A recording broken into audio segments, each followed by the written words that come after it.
Thanks for tuning in to Unbreakable with Chris Chamasiros. So today I'm sitting in my chair with little Buddy the dog. Let's see if we could see him for a minute. See him back there, he's hiding.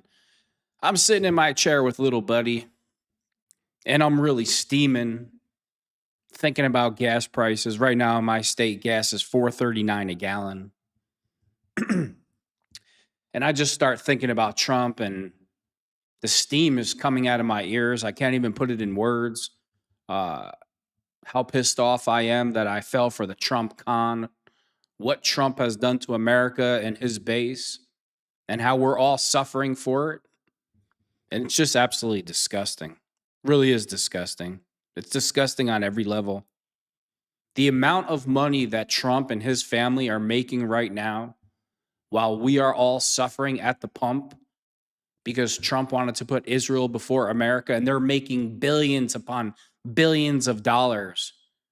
There's even a rumor that Barron Trump is running a website where he's the one betting on the market, and supposedly in one day he made like $87 million. And what do we get? What do the voters get? What does Trump's base get? We get gas at $4.39 a gallon, and in some states it's $7, like California. Maybe that's why Trump's assassin just totally snapped and had it. I mean, if I was paying $7 for a gallon of gas, I mean, who knows, Hey, I'm not trying to go there. I'm not saying I'd commit an act of violence. So I'm steaming, I'm sitting in the chair, and I'm sitting with little Buddy, and he could tell something is wrong, and I'm just really pissed off thinking about Trump. And this video comes, and I see a video on YouTube, and it says, Nick Fuentes beats his case. So I click on it. Let me go to the video. No, this funny. It's actually kind of disgusting if you think about it. But I'm messing up here. This video brought me so much joy today. Let me tell you something. Hold on. Let me bring it up. And today we got the court ruling plus additional evidence. So Nick Fuentes a while ago, he sent out the tweet, "My body, my choice," or something. He's just messing around. And of course, you get one of these feminist wackos who thinks they're a man, who thinks they're an it, who thinks they're whatever. I used to kind of have I kind of used to have to deal with a person like this who had somewhat power over me, right? Lillian, She looks just whatever it was looks just like this person. But this video brought me so much joy today. It really did. I'm sitting there and I'm stewing, thinking about Trump. I'm just marinating in anger, thinking about gas prices, thinking about Trump, thinking about America. Listening to all the other conservative podcasters say how they're just so tired of. We all feel that way. We all feel exhausted. We have Trump fatigue. Because we were all expecting things to be different. And now we know it's the worst that it's ever been. And it's only going to continue to get worse. And we all know that we've been conned, except for the really brainwashed, illiterate, just complete idiots. If you're supporting Trump still, after seeing what gas prices are, I don't need to see anything else other than I know I'm paying $4.39 for a gallon of gas. And of course, Trump and the Fox News and JD Plant, JD Ozempic, they're all trying to blame Joe Biden for gas prices. Nobody despises Joe Biden more than me. But gas was never this high under Joe Biden. And if you say that, you're just a piece of shit. That's what you are. You really are. We're all suffering right now because we all voted for President Trump, and we need to accept that.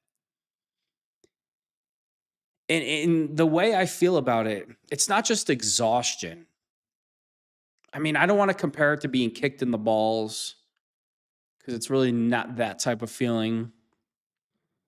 I had this feeling one time I was playing cards. I think I had like a straight flush. I had a good hand, and I'm just betting heavy. I'm going crazy, and the guy just pulls out like a royal flush out of his ass and I'm just like, fucking. I'm like, holy shit! Like, do I even have money to get home at this point? And it just kind of reminds me of the same thing. It's like, I guess it would be like, I want to compare what Trump did to be, you're like starving, you got kicked in the balls, and you had a flush, but you lost to a royal flush. Like all that's happening to you at once. This is how I feel about Trump right now. I'm not even trying to make a joke out of it. It's just like, it's so debilitating on every level. Like, especially too, if you have a YouTube channel and you're covering politics and then you're going out, you're trying to survive at the same time and you just see where it's going. And it's just like, it's happening in real time. Like everything that Trump's doing to the country, putting Israel first, it's like you can see it right before your eyes. How bad it's affecting you.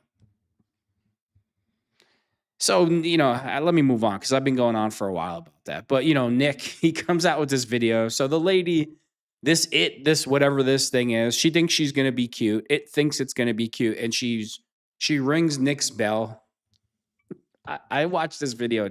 This video today brought me so much joy. The only thing that was missing from this video was I wanted Nick to go full WWF from the top rope with like a leg over the throat, like from the top rope, boom, over her neck. Let's watch the video.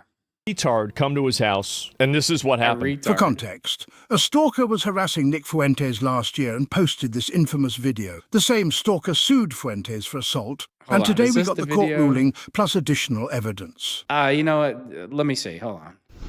Here it is. Here it is. Hi. Oh my God! What are you doing?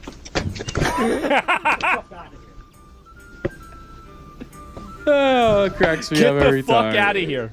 I gotta watch this one more time. I just love it. I love it. Fuck out of here. Let me rewind it. He's not playing any games. After the last maniac showed up at his doorstep. So, let me put this in context a little bit. The reason why Nick came out like guns blazing is because he had a maniac come to his door with a motorcycle helmet on with a you-know-what trying to take his life. So, you know what?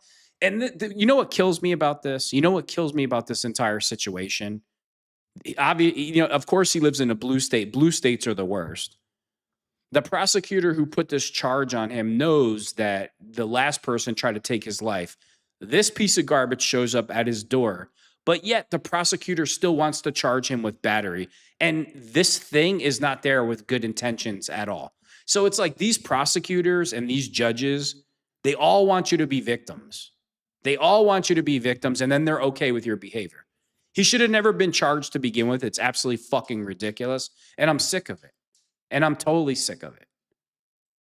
And I mean it. When I become president of the United States of America, every state in America will have stand your ground laws because we have judges and we have prosecutors who are like, oh, we can't lock up juvenile defenders because the system makes them worse. So we're going to let them run wild and, assault people and spit on people and do whatever they want. And if you defend yourself, we're going to get you in trouble. And then guess what? When those juveniles become adults, they're still not locking them up. So they're not locking them up as juveniles. They're not locking them up as adults. And then the prosecutor and the judges, they all want you to be victims to it. Especially in a blue state. Oh, forget it. Just forget it. It's just sickening. It really is sickening. No, Nick should have just stand there and he should have let her assault him. And, she probably has like an explosive under its shirt. I don't know what this thing is. I think its name is Lillian, if I had to be honest with you. I'm having flashbacks. Let's watch it. This brings me so much joy. The only thing that's missing here is like I don't want Nick to get in trouble. Too bad he didn't run from his house and like jump in the air, like full leg drop, boom, across the neck. That's the only thing we're missing. Hi. Oh my God! What are you doing?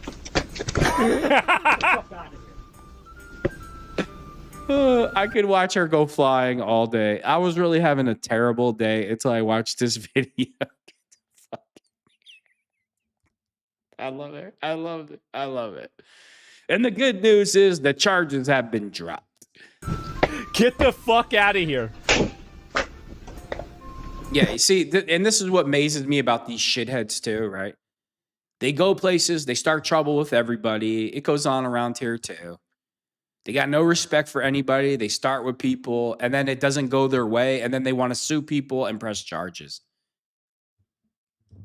Welcome to 2026. See, back in the day, like when I was younger, and if you did stupid stuff like that, the cops' exact words, right? If you did something stupid like that, this would be the cop. The cop would be like, "Oh, what are you, fucking dumb? You deserve what you got. We're moving on. Fuck you." And get in his car and leave. Not now. Not in 2026. Oh, this person came to your house and tried to assault you and spit on you, but we're going to take their complaint serious and we're going to let them sue you. It's just fucking bullshit. Like, we're always talking about social justice reform. Yeah, we need to have some type of social justice reform for the people that are being preyed upon and like see, Nick is the victim here. He didn't do he's in his home and this thing shows up. And what is the prosecutor thinking in the first place to charge him? Oh, I didn't like that you just opened the door and maced him. Maybe she was trying to bring you a letter. Maybe she was trying to bring you a box of chocolate. Just typical liberal prosecutor, just typical. It's so typical. It really is. It's just like, it's just sickening. It's just sickening. Man. Okay, nothing was wrong with this thing. They're intentionally filming it. Did you catch that? Because now I'm going to put a lawsuit. So the whole thing was this thing wanted to provoke a response from Nick, and it got it. And now she's the victim. And of course, the prosecutor was like, well, you shouldn't have done this because, it's God, I hate America at this point. I really do. I really despise, like, I shouldn't say all of America, because if you lived in other states, there would be no charge in the mail. I'm not going to say anything good about Florida. The free state of Florida is completely finished. So the free state of Florida now, you can't even make jokes about Israel because they're locking you up. The piece of shit Ron DeSantis is locking up college students and charging them with felonies for making jokes about Israel. Ron DeSantis is a piece of shit. And anybody that claims that they're America first, like Patrick Bet-David, who is now telling his audience that he's going to support Ron DeSantis, Marco Rubio, JD Ozempic, they're all bought and paid for. You're not America first pushing those three candidates. Immediately, bro, shoves her onto the fucking pavement. The battery charge against him has been dismissed. I'm so happy. Okay, the charge has been dismissed, but guess what? It should have never been filed. That's the problem. It should have never been allowed to be filed in the first place. So yeah, we need justice reform. Because we have a bunch of liberal lunatics that think they can just do whatever they want to people. You always hear this excuse about the youths, that, they're just kids. Oh, so because they're kids, they just get to assault people, spin on people, tear down the mall, burn down. It's like you read all these articles, right? It's just comical. I was reading an article today and it's like, they can't figure out why all the malls are closing in America. Oh, really? I guess you haven't been on YouTube lately, huh? Of the amount of shootouts in the food court. I mean, why would you go to the mall with your family if you could just order the shit to your house? I'm sure people would like to go to the mall, but if it's like Battle of the Terror Dome and you're going to risk your life to get a pretzel from the food court, I mean, you're probably going to stay home, right? But hey, we can't talk about that. You can't talk about the big elephant in the room.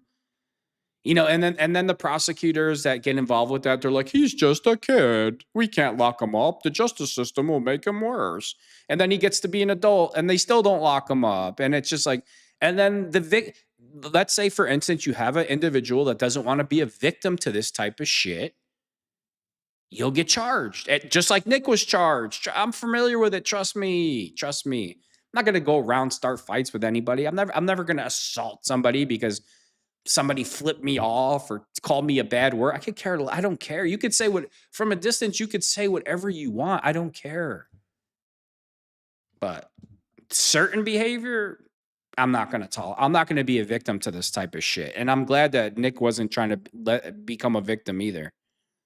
But hey, welcome to America in 2026, where the idiots get to run wild and everybody's got to deal with it and suck it up.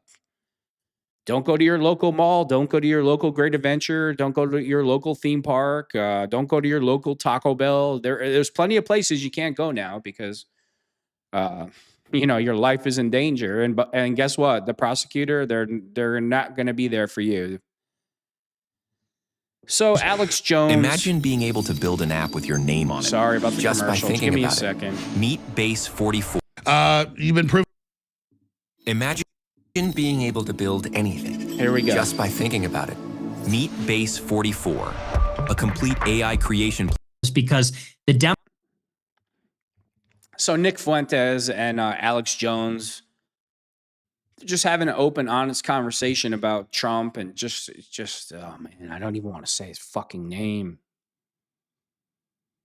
It's like 2 more years, and it's just exhausting. Like really, like I really have Trump fatigue. I'm not just saying it to come up with a new slogan or to sound whatever. It's just like I don't want to even look at his effing face. I don't want to hear him talk. I don't care about his idea. I don't care what happens to him. I'm just like. And again, I voted for him 3 times. I was the total opposite.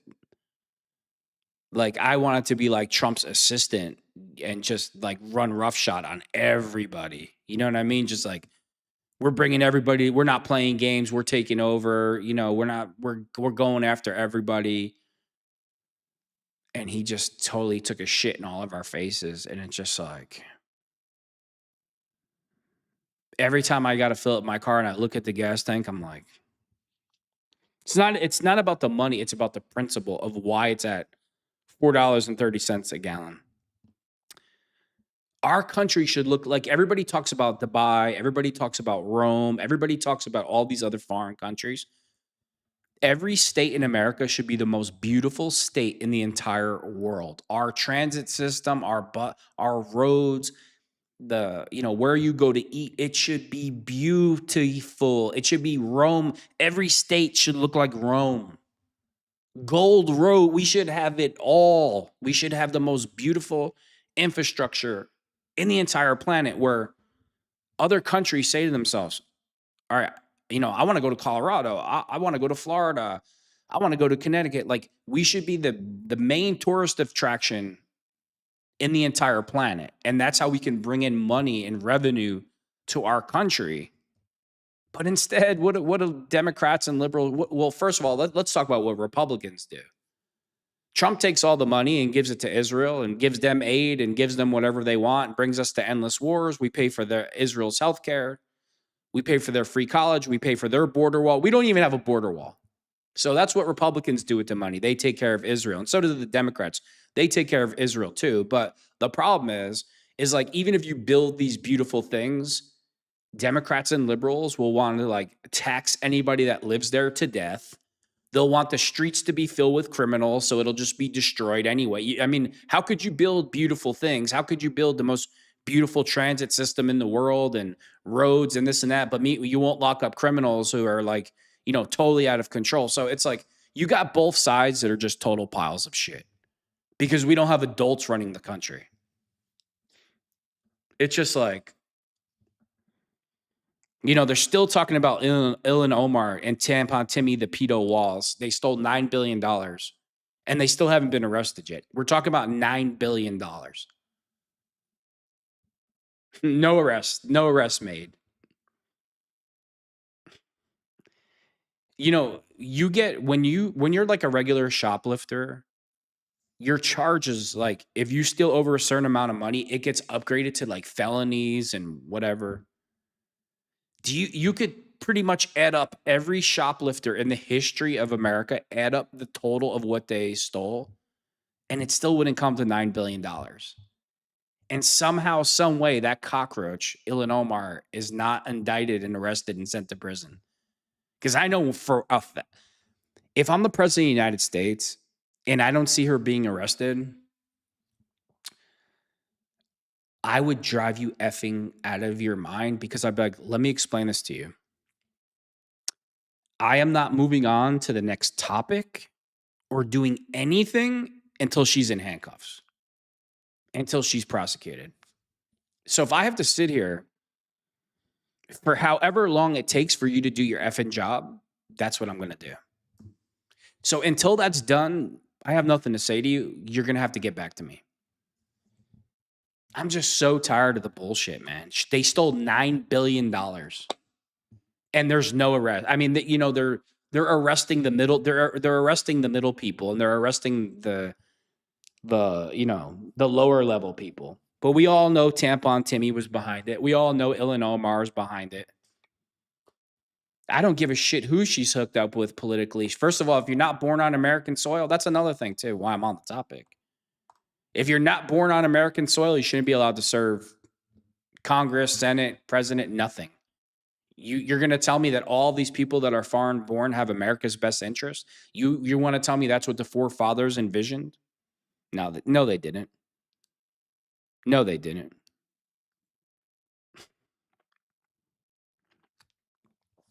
It's just such a joke. And I'm really sick and tired of the whole thing. You know, you watched Sean Hannity the other day. He had Slum Gino on, and Sean Hannity, he's glazing himself. He's like, I always tell the truth. I'm a man of integrity. I never lie. Hannity, you looked into the camera for 30, 40 years, and you've lied over and over and over again. And you're one of the biggest reasons that you brainwashed the boomers with the Israel first slop. You are probably the biggest liar on the entire planet. And you were compensated very, very well for all your lies over the years. And then you got Bongino. He's also glazing himself like, yeah, I did this and I did that and he did this. And it's like, okay, well, you didn't arrest Ilhan Omar. You didn't arrest Tampon Timmy. You didn't go after Epstein and all his buddy. You wrote books about the deep state, about going after these people. You told us that Epstein killed himself. My nose is so itchy. Like, I hope I don't have something hanging out of my nose.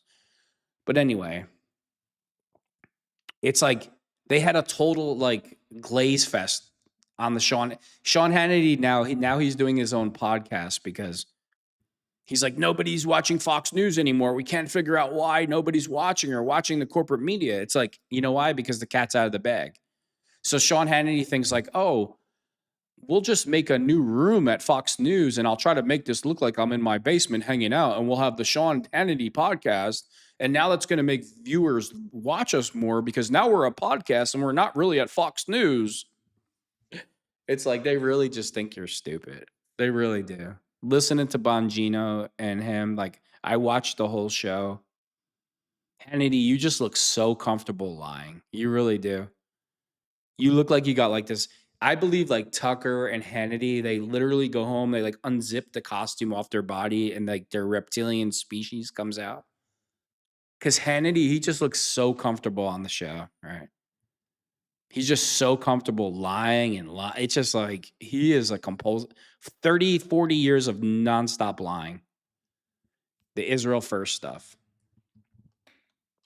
And he'll look in the I never lie. I would never. I'm the type of guy that would just tell the FBI everything because I trust the FBI and I would never lie. I would always, you know, they were talking about how you should handle the FBI coming to your house. And it's just like, Hannity, you're not a good person, dude. So just you could put on the sweater vest and you could put the glasses on the end of your nose like you're an innocent grandpa. You know, you just look so comfortable lying. I can't really describe it any other way. Mike Huckabee, they just disgust me, especially Mike Huckabee. He's just disgusting. The ambassador to America, and he's just like, Israel can just steal all the land. They can do whatever they want. I'm a cuck. I'm just going to sit here and let them do whatever they want. We don't care how much the American people suffer. We don't care how much they pay. Just do whatever Israel, my gods, you could do whatever you want. I'm Huckabee. Huckabee and Sean Hannity, they make me sick. I really can't stand either one of them. I just can't stand them. Let's listen to Nick Fuentes and Alex Jones talk about Trump. Democrats in the House will have oversight powers, and they can slow down this administration. The administration is doing harm. So you want to use now. the Democrats as a check? Which is very smart because Trump is so out of control and the establishment is so out of control at this point that if Democrats do win the House and they win the Senate, it'll be like checks and balances. because Democrats are not going for the. I mean, there's Democrats in there that are going to always be Israel first because they're bought and paid for. The clown that's always bashing Trump on TV from New York, Hakeem Jeffries, Israel gave him like $60 million or some ridiculous amount of money. But I see what Nick is saying here. It'll reel in Trump a bit in the administration because there's other people in the Democratic Party that are not crazy about Israel. We know who they are. Yes, exactly. I don't support Democrats in and of themselves, but the Trump administration. Okay, I'm going to promise to stop pausing. But you hear what Nick said, right? He's like, I'm not saying, because people are interpreting this like he's a full-blown Democrat. No. The way the founders set up the country, they intentionally, because they're geniuses, when you have somebody like Trump that's so corrupt and so out of control, the midterm elections, if Republicans, if Trump wins the midterms, man, you can kiss the country goodbye. We are totally fucked. And I would never think in a million years that I'd want Democrats to win anything. But the only thing that's going to reel Trump back in is checks and balances, which would be the Democratic Party. Because that's why Trump is trying to do all the redistricting, excuse me. That's why he's trying to do that. Because if he wins, the next two, and if you think he's bad now, it's only going to get worse as they get closer to the end of his presidency, because it's like, who can stop them at this point? So I'm so tired of hearing everybody interpret Nick like he's this big Democrat now. Just stop. Listen to what he's saying. Administration is bad. Like, it's hurting us. So you want to It's a kill the liability. arrogance? Yes. Well, that's why I called for 25th Amendment, Trump, knowing he attacked me. I love it. I was trying to get him, just without having to do that, get him to stop, but he's not stopping. And he won't. Why would he? I mean, it's total exuberance in the White House. He's a megalomaniac. It's total. You know this. You told me about it. You've said it on your show too. He's totally unhinged. He's out to lunch. So it's like the only thing that will. I told you a year ago, but I said don't say it He's yet. out But to lunch. he is megalomaniac now. Yeah, and and it's clear. I mean, it's obvious. Yo, what the? It's so dark. This is the Mantis Sound sleep mask that is completely blackout. Reconnect with Nick. Oh, Nick's back. Nick, you said it's totally obvious. Go ahead.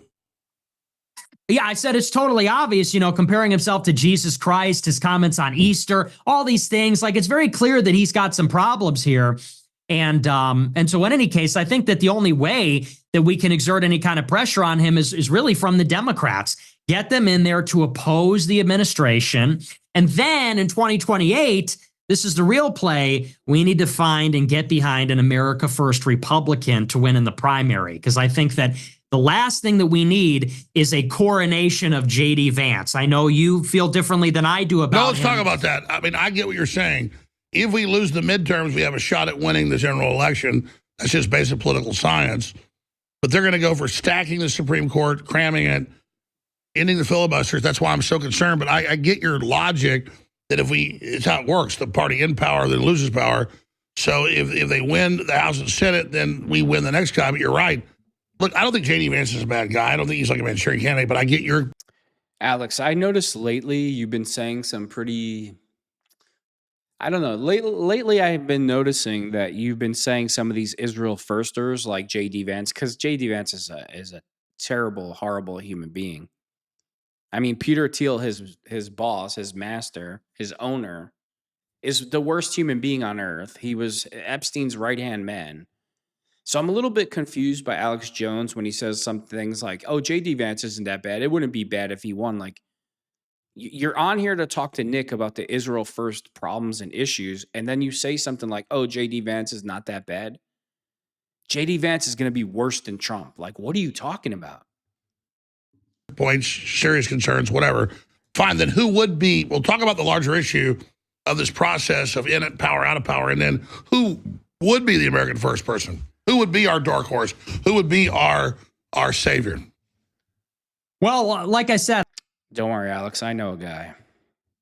I know a guy where there'll be no compromises. My way or the highway. And at all costs. And whoever gets mad, it's whatever. Trump Trump's not that guy. He fooled us to be that guy. He's just it's a total con job by Trump. I mean, it just makes me livid thinking about what he did to us. Don't worry, there'll be no violent acts carried out on my behalf. I'm just saying verbally that it makes me livid. Okay, let's make that clear. And I think that it just can't be a coronation, because the way it is right now, and this is something that people are not really hip to, is that for the past couple of years, the whole GOP establishment is just lining up behind JD Vance. And Rubio, who is now being considered an alternative by like the pro-Israel crowd, even he has said if Vance runs, he won't oppose. And in Rubio, who knows if that's true? That might just be politics. But like, well, by the way, I told this. JD Ozempic, Rubio, and Ron DeSantis, all they are is an extension of Trump. They're bought and paid for by Israel. Anybody pushing them on their audience as decent candidates and decent human beings and America firsters, you're just as evil as them. You're just as bad as them because you know what they are. So, story, like 6 months before the election, I'm up at TPUSA in Michigan, and they go, "Hey, JD Vance was to meet you." I never met him in person. He when he was even a candidate, he defended my free speech and all. He was a nice guy. So I got whisked in there and I talked to him, and he goes, I go, "Well, I hear you're in, I hear your consideration." He goes, "Oh, I have it. I'm the vice president." And I shook his hand and talked to him about, you got to go after the deep state. Here's the problems. And yeah, okay. He goes, "Yeah, we're on that." Yeah, okay. I talked about Smith-Muntak with him. And then Chase Geiser comes in, was like taping it, so he messed. I'm not mad at Chase. Yeah, okay, Alex. You really believe that JD Vance, of all people, is going to go after the deep state and go after Israel? Just, Alex, this is why, like, I like Alex Jones, and it's just sometimes it's just all over the place because you know that he's really plugged in. So I don't understand how he could have really anything positive to say about JD Vance, of all people, because we all know that JD Vance is under Peter Thiel. And I know that Alex Jones understands this. So that's why I'm kind of confused. Sometimes I just can't with him. He like him and Kanye, they're kind of a good couple together. Chase has a camera, and they're like, "Oh, whoa!" You know, I said, "Delete that right now." But the point is that he was just like, "No, I have it." Months and months before, he's like, before the nomination, I have it. So what is that? How did he was just like, "I have it." Guys, if you really believe that like JD Vance is gonna be your guy, that he is actually gonna make America great again, maybe there is something wrong with you, because excuse me, I just don't trust any one of this administration. Sorry that I'm kind of piggybacking off of him here, but it was just easier to pull it up this way. Look what a complete mess this administration made already in the past 2 years of our country, and then you really expect that people are gonna vote for the vice president for this administration who literally betrayed us multiple times. I just don't buy into that. Excuse me, I just don't trust Vance. I don't trust anyone of this administration, and for this reason, I agree with that take. I really believe that no one should be allowed to run for office from the people who are responsible for all the mistakes they made already in the past 2 years. We're not even 2 years in, and I don't want to repeat myself, but you know all this now. They campaigned with no more wars, they started the war. They campaigned with more transparency, they covered up the Epstein files. They said they were going to lower the prices. Everything is like crazy expensive now. And then you expect that people are going to vote for a vice president who is responsible for this? Right, come on already, man. Excuse me, You're I'll pass talking on too that. much. Let's go. If you put Jesus, the now it's a good Sam in commercial. your Come hands, on. it does not take a genius to make you realize that that stuff is. Yeah, I mean, there's something going on there, and he and his wife feel the same way about the nomination. The wife, Usha Vance, allegedly, she's already thinking she's the first lady. She's already thinking she is the married to the president. They don't think they just have the nominee. They think they have the next presidency, or at least why maybe do you think did they grabbed before. him at the shooting Saturday night for Trump? Well, you know, they say that that's standard protocol, but who knows? I mean, maybe they were protecting the real VIP. Maybe they're, you know, who knows? Maybe there's something going on there. So it's standard protocol to grab the vice president? I'm saying that's what they said. I'm saying that was their defense. But like you said, I mean, I don't think that sounds, that doesn't sound right to me. Because you're right. Trump was still eating. Well, his you've been a dinner big critic of Vance, and you predicted this Iran fiasco. Why are you a critic of Vance? Talk about it. Well, Vance is very close with Peter Thiel, who I don't trust, you know, and I know Tucker's a good friend of Peter Thiel, and I know you feel differently about Palantir and all that, but I don't trust Peter Thiel at all. I'm Catholic. Peter Thiel just was on a recording saying that the Pope is the Antichrist and all this kind of stuff. And anyway, it's besides the point. Vance is a creation of Peter Thiel. He's a creation. Hey, he's a fictional made-up character. Like they made a movie and they created J.D. Ozempic. little tech. And here's my problem. I don't understand why Alex Jones, like, I know that he knows this. Every step of the way. Recruited at Yale, sent out to Silicon Valley, worked his fake career, no-show job in venture capital. Then he got the $15 million from Peter Thiel with the Trump endorsement to go into the Senate. And so it's like, in other words, this is a guy that kind of owes everybody a lot. He owes all these people basically his entire career, and he's going to be the president. Yeah, translation, he's bought and paid for by Israel, and he'll be an extension of what Trump is doing now, and even worse. So just stop, everybody. We don't even know who he is. I mean, 10 years ago, he was a never-Trumper. He voted for Evan McMullin, the CIA agent picked by Bill Kristol to be a spoiler in Utah. He loves Barack Obama. On Inauguration Day in 2017, he said, like, Trump supporters hate Obama because he's too smart, he's too cerebral, and they hate that a black guy is more intelligent than them. Like, this is who the guy's a comedian. Oh, yeah, that's why I couldn't stand Barack Obama. It had nothing to do with all of his anti-American rhetoric. No, that had nothing to do with it. Just, you know, J.D. Vance, you Teletubby piece of garbage. And I don't know who he is. I don't trust him. I don't love this Peter Thiel thing. He obviously owes everybody. And the way it's shaping out is that in 28, everyone's going to get behind him. And if he goes out there and just starts winning every single primary, there's going to be no room for a real contest. And it's like, there should be, because Trump has been on the ballot 3 times. Let me tell you where I'm at on Peter Thiel. I simply cover facts. So you have Alexa 15 years ago, listen to every word you say. For a decade, all the cars are already self-driving. They just don't tell you. 5 years ago, they passed a law with kill switches in all the cars. My point is that it is little tech. The reason you see Palantir everywhere is they're doing the same thing Google and IBM and Microsoft do. They're coming in contending for the contract. So I'm saying we see corporate media telling us about Palantir all day because they want to go, oh, look, be scared of big tech. I'm not defending Palantir. It's the same thing. I'm simply saying it's just one more flavor at the ice cream shop. So it's not a defense of Palantir. I'm just not going to sit there and like go, oh, this is the surveillance state. It's already there. That's my only point. But I agree. J.D. Vance was basically, like you said, grown by this thing. And you know, and I was more pro-Trump previously. I saw it as coming in to kind of surveil the deep states, what Trump said, because you got to have a, you know, like an Indian guide like Lewis and Clark to get across the country. You know, Trump has to have some big tech. All the other big tech toast Obama and pledge allegiance to him, who's been the shadow president. So who do we bring in to big tech to take control if it is a Palantir, which I'm not saying we should do, but that was what we were sold. And then Trump said, kind of goes, oh, forget Palantir, because you look at the budget, Palantir is tiny compared to Google and Microsoft and Amazon and then Oracle. So I'm just like telling listeners, okay, yeah, I'll talk about Palantir every day because New York Times tells me to. I'm just saying the exact same crap is being done by all these other guys, and they get most of the funding. You see my point? I totally understand. It's just that, you know, to me, I see Palantir as just as bad as them because they're in bed with Israel. You know, they do these contracts. No, they're using. I mean, I couldn't agree more with what Nick said. Alex Jones lately has been deflecting a lot about what Israel is doing to America and the control they have over Trump. And he does it more and more, and it's very concerning to me. It is. I don't know why he plays this sometimes. Like, he doesn't understand that Israel is the number one problem and issue in America. They are the number one problem. When you boil it all down to one thing, the amount of money we give them, the military paying for all of their free stuff, it's like, it is destroying our country. And the people here, America, we don't even have free healthcare. We don't get free college. We don't even have a border.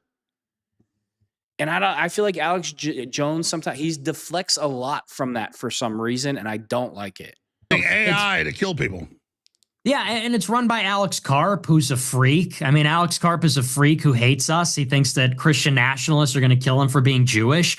Like, he says his number one fear is the Christian nationalists will throw him off a building. Please, another piece of garbage. Right. He's not worried about Muslims. Producers, this plugin helps you finish your tracks way faster. Check this out. I'm going to start with this loop that I made here. And they're all like that. Lonsdale at Founders Fund is like that. Sean McGuire at Sequoia is like that. I got bad news for Alex Karp. We're not going to be enslaved by you. We are not going to be under your surveillance 24 hours a day along with Palantir. There's going to be a new sheriff in town. And I can tell you right now, we're going to stick to the Constitution. And whoever that offends, that offends. But this bullshit of this country in the Middle East hijacking our government and thinking that they're above the Constitution. And don't tell me they don't, because they don't believe in freedom of speech. And we already see that in Florida. And if you don't think that they're pushing for every state in America to be like Europe with these so-called hate speech laws, then you're not paying attention. But I can promise you that's going to end shortly. These people in Little Tech are like that. All these people in El Segundo, all those people in Silicon Valley, they're all like this. I mean, you know, there's a lot of people even that are lesser known. And I happen to know some of their names, but they're like total pro-Israel partisans, pro-Trump, pro-Israel. And that's really what constitutes the movement behind Vance. Even look at his chief of staff. His chief of staff, Jacob Reeses, is a Tikva Fund fellow. So he was literally backed by the Israel lobby from the very beginning. There's this article about how J.D. Vance's entourage is all like 6'5" handsome Chads, and then this little Jewish guy is his chief of staff, Jacob Reeses. It's like, so this is the kind of stuff that's going on over there. And all I'm saying is in 28, we need a competition. Trump's been on the ballot 3 times. It's a question of succession. Well, that's another question. You go to TV USA or you go to CPAC, it's all Trump. What do they think of the future is? Excuse me, but am I like the only one who is a little bit annoyed by the fact that Alex is always interrupting Nick after like 3 or 4 words? Like, why would you do that? It's kind of disrespectful. If you're the host of a show, you're gonna invite Nick on your show, and then you don't even let him talk. And don't get me wrong, I like Alex. And I think we need another referendum on the party. And basically, we need to say, look, including JD Vance, JD Plant, however you want to call him, they're like almost a scam to me. They lied to me. They Trump. Right. And it really should be up to us to decide. And I think we need another referendum on the party. And basically, we need to say, look, Trump didn't go far enough. The MAGA movement failed. When we can talk about why that is and how it happened. But the MAGA movement does not resemble what it originally was. It's something else now. It utterly and totally failed. The MAGA movement is a complete failure, and the faces of MAGA now are Mark Levin and Laura Loomer, who are totally America last. And anybody supporting MAGA with your MAGA hat and Trump's for America, and he's saving us at this, you're just brainwashed, uneducated moron at this point. There's no other way to describe you. I mean, what, you haven't figured it out when you go to the gas pump? Was assimilated to the GOP. I'm not going to vote for more MAGA. I'm not going to vote for Vance or Rubio, who are a part of this train wreck. Exactly. They're complicit in it. They're a part of it. They own it. Nick, I'm not going to support it. You got me. I said this was the start of the show. This is an ass-kissing contest. Why do you keep, again, even the guy in the corner saying, you keep cutting Nick off when he keeps bringing up these names and saying that they are part of the Israel Firsters, which they clearly are. It really makes me, Alex, like, did they promise you that they'll give you your company back if you back off a certain topic? Like, is there something else going on here? Because you've been deflecting a lot lately about this topic. All I know in the universe is go with who has been right the most. You have been as right as much as I have, and I'm one of the best people at that, and you've been even more right in many ways. That's why, give me the future then. And I already said this 8 times, but I want the future. I know you don't like to speculate, but just give me what you think the different breaks are here. So I think in 28, we have a chance to run a dark horse that's America first. And I don't know who that person's going to be. I've seen some interesting people.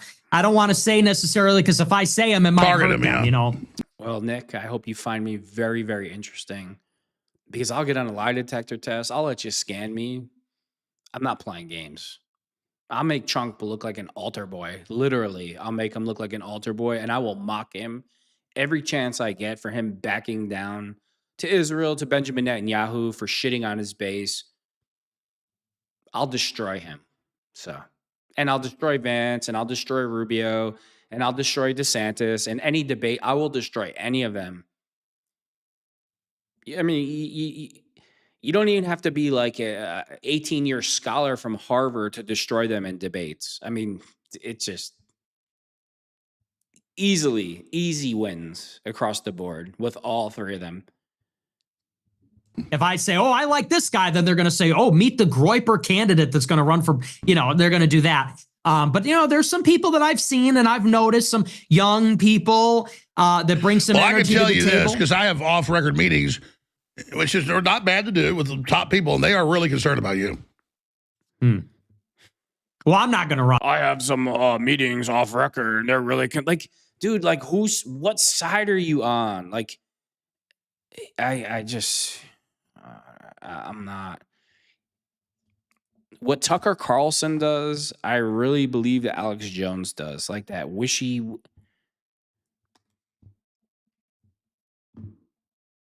I don't even know how to put it in words.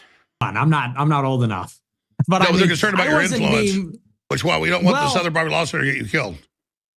Yeah, I'm trying to stay alive out here, you know. Yeah, I told you years ago, your main mission is stay alive.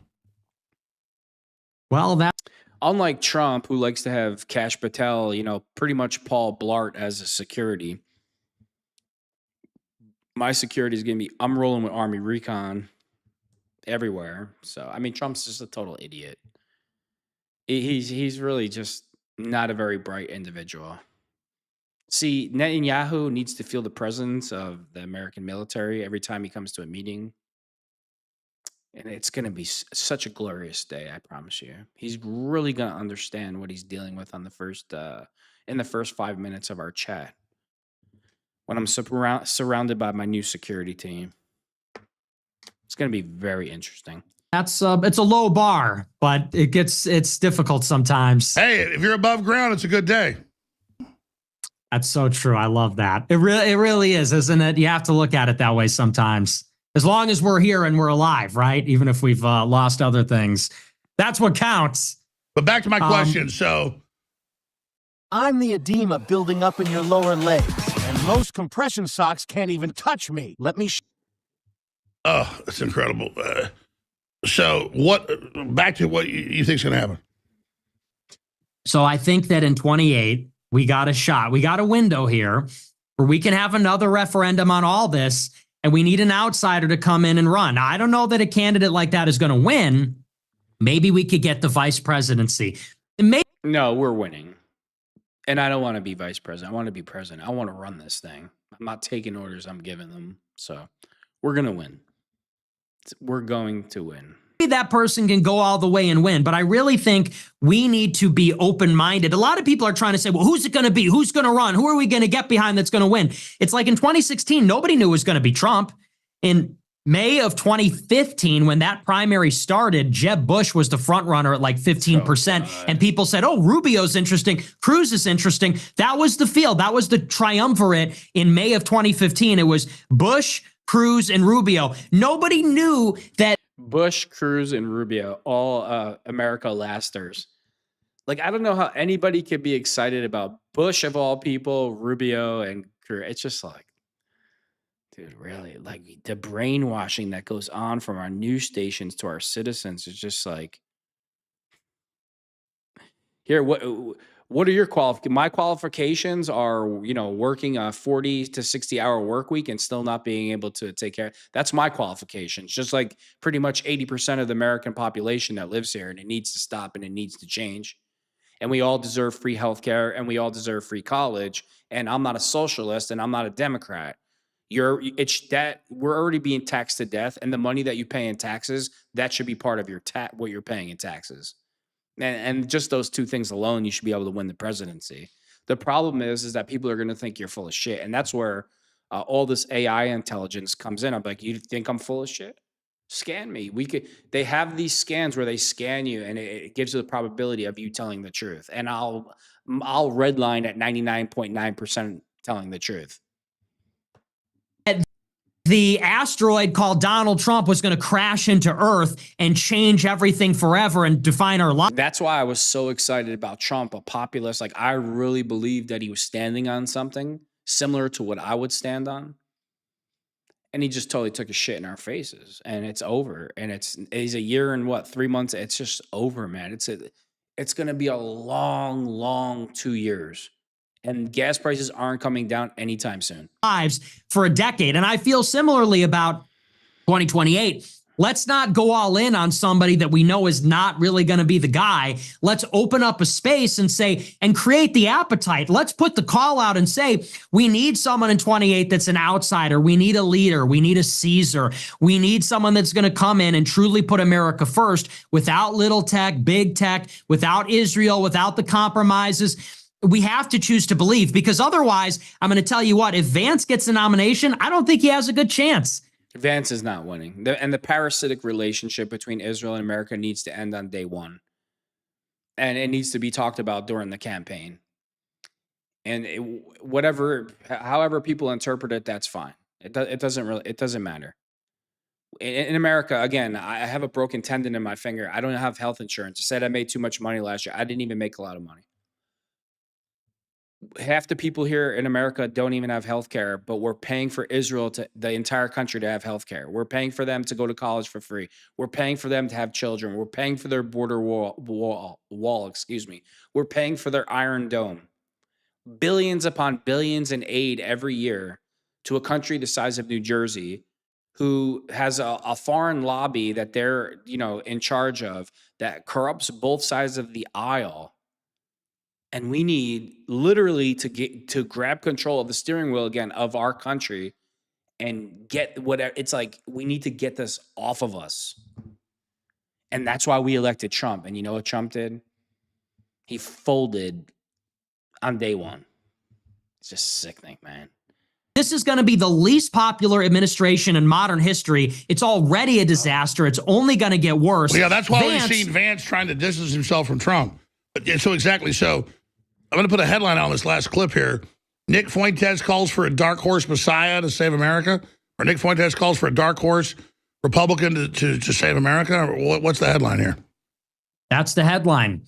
That's the headline. We need a leader in 2028. We need the leader to rise up and take the nomination. And by the way, it needs to be a Republican. People think I'm like some Democrat. I'm not. I want them to win the midterms to slow us down. In 28, it's got to be a Republican.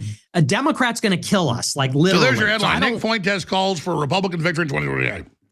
Like, Alex, can you stop? Like, man, he's like really annoying sometimes. He really is. Okay. With an asterisk, it's got to be an America First Republican. We need a dark horse, non-MAGA. MAGA is dead. Who would it be? A Massey? Would it be a Tulsi Gabbard? Would it be an RFK Jr.? Once again, Alex Jones is like picking from the swamp creature. They're not really swamp creatures, but they're like in the establishment. And it's like, Alex, are you playing dumb on purpose? He's already told you he doesn't really want to tell you who it is. It's like, can you catch a hint? Perfect pair for your iPhone.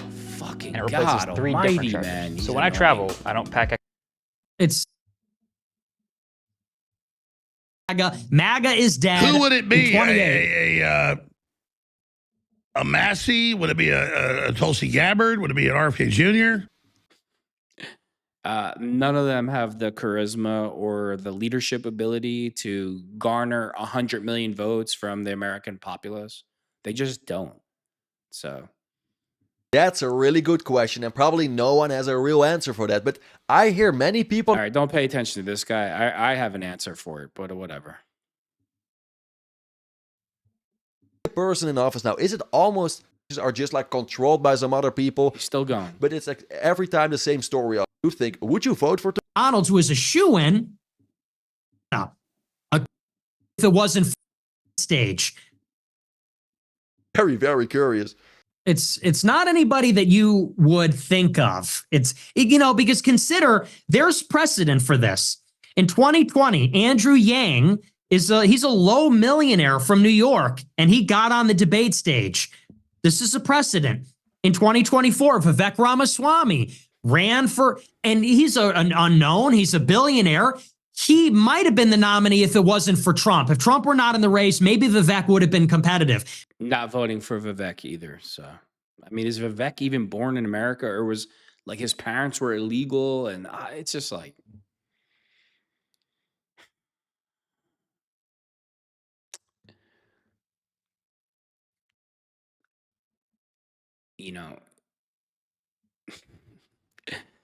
whatever.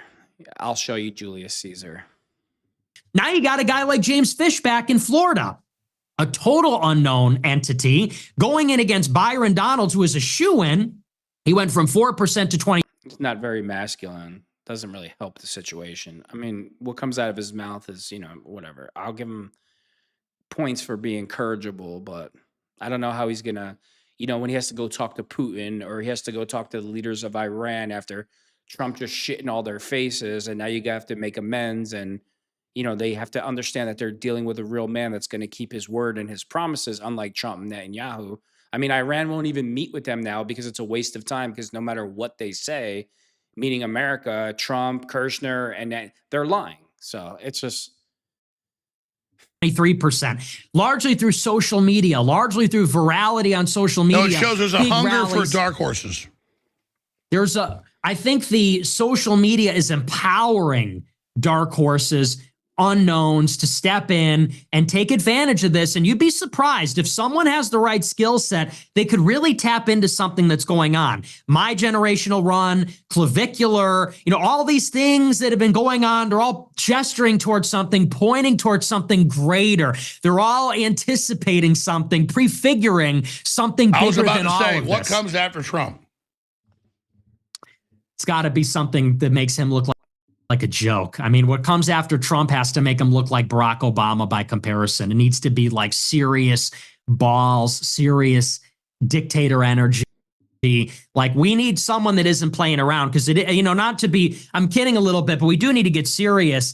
Look at our country. They let in 10 million illegals. We tried to deport them, and they rioted to prevent us from deporting people. We're at war in Ukraine. We're at war in Iran. How long before war in Taiwan?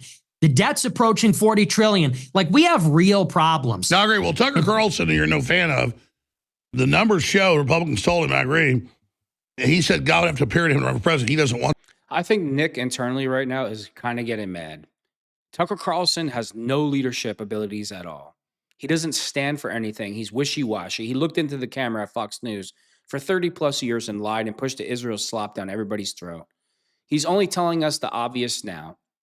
He's pushing J.D. Vance on his show. Alex Jones understands that he pushes J.D. Vance on his show, but yet he wants to push an Israel firster for. It's like, Alex, you're really starting to have me question your integrity and what you're about, honestly. Like, I've noticed you've been doing this more and more. Want that? What if Tucker Carlson ran? I don't know if I would get behind that. I don't think he has the. And also, Tucker, whenever Tucker has to take a tough position or stance, he'll like start up, I love you, and he'll start apologizing. That's not leadership qualities at all. Like, at all. And you don't have to be arrogant about it, but he's not gonna, dig his heels in and take, like, what, you're gonna suck off Putin before the conversation. I really like you, buddy. Is that how it works? Huh? Well, Vladimir, I've been looking forward to this moment. I know you think you're like this maniac tough guy, and you seem to be out of control because I've asked you a few times to stop your war. And we both know that your military is not as sophisticated as ours, because maybe at this point, because Trump is whatever, but he hasn't really prepared. But we'll be a lot more prepared. You got to prepare for the worst to expect the best, as they say. So it's time to put the brightest minds to building our drone program, using robots, if you want to put boots on the ground, there's no reason why you can't use some of Elon Musk's robots. I mean, you are giving him billions and billions of dollars and free money and contracts and everything else. So in return, he needs to make some more sophisticated weapons for the United States military to use in battle if you want to operate on our soil. I mean, I think it's a very fair trade-off. Temperament to lead, and I also think he's too much of an anti-Semite. I don't think someone with that much hatred in their heart. Someone needs to tell Tucker Carlson that, we just actually have to love everybody as Christians. I'm kidding a little bit, but no, I don't like Tucker, and I don't trust him. I don't like him either. I mean,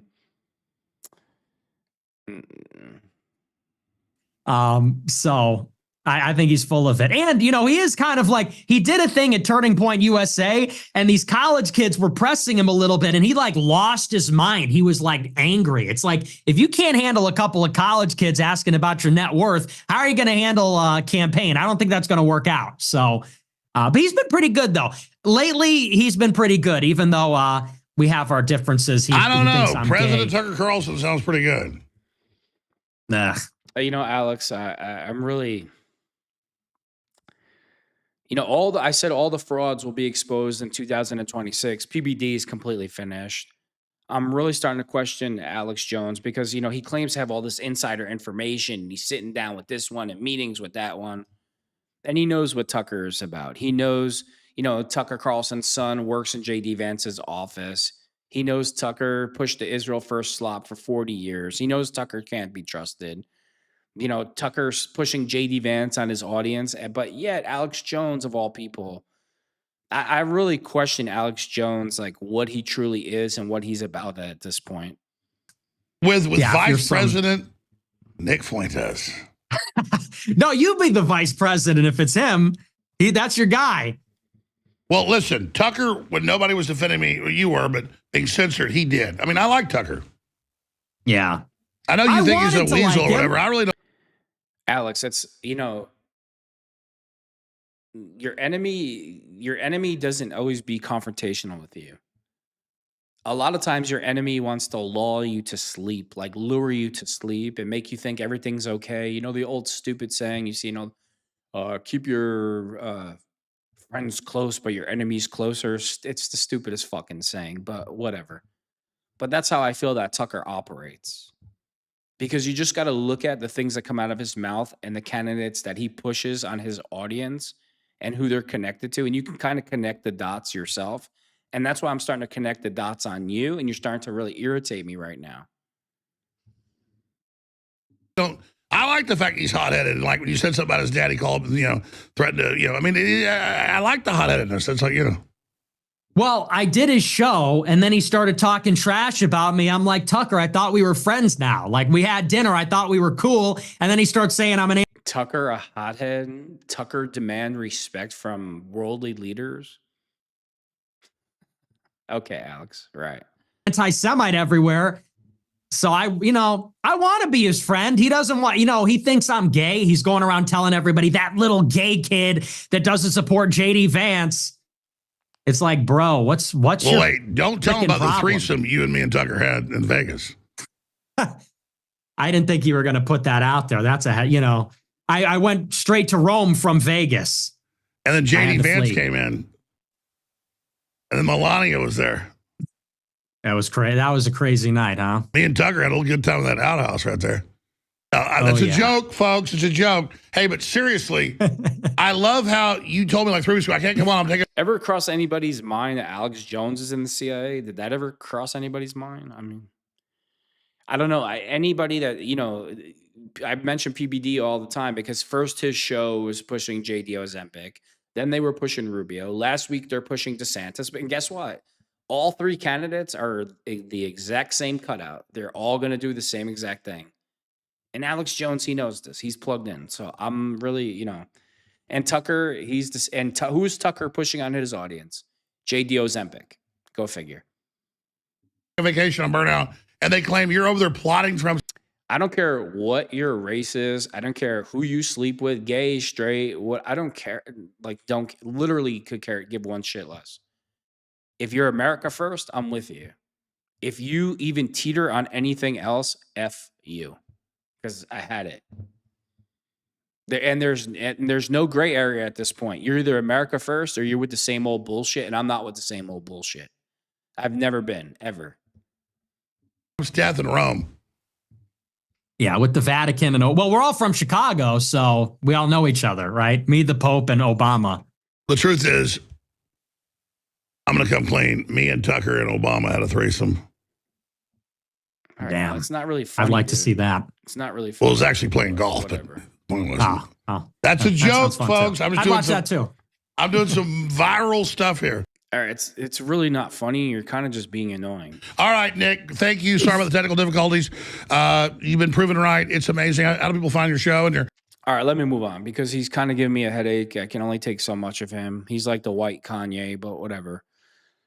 I know Nick's a big Kanye guy, but it's just too much, With me, there's something, there's got to be some type of sword that you're willing to fall on. Like, Kanye, one minute he's saying this, the next minute he's on his knees, licking rabbis' boots. It's just like, all right, dude, well, if that's the game you want to play, it's your life. But just makes me like, all right, well,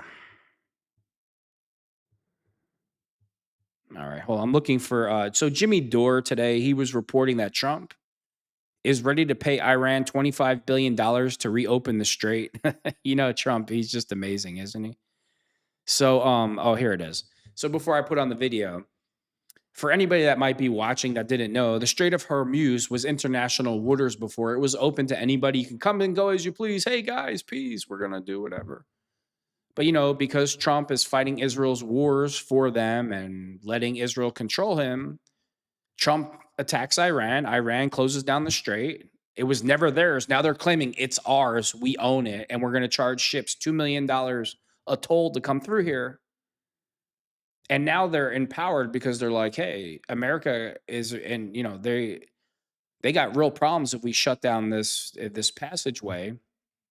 So because of Trump has now armed Iran with like the nuclear bomb of all nuclear bombs. And what does Trump want to do now?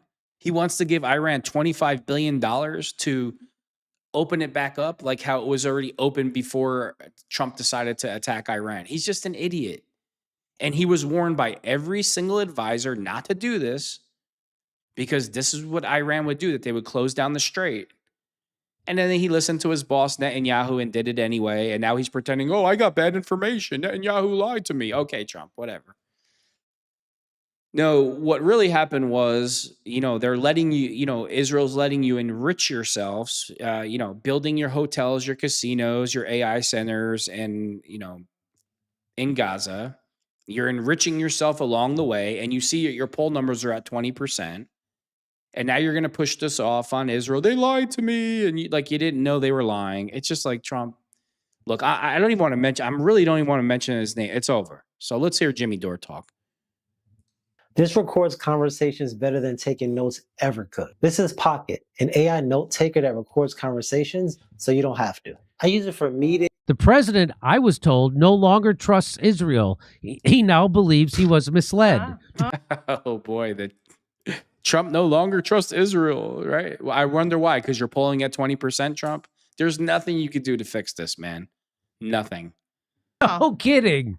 How'd he come to that? No kidding. So according to Seymour Hersh, who's probably the greatest reporter of the United States history, he's been right about everything. And he figured out the Nord Stream pipeline, the Malay massacre. I mean, he's been the best journalist around. That's why, you know he is, because they keep trying to discredit him. But he says that Trump is going to pay off Iran.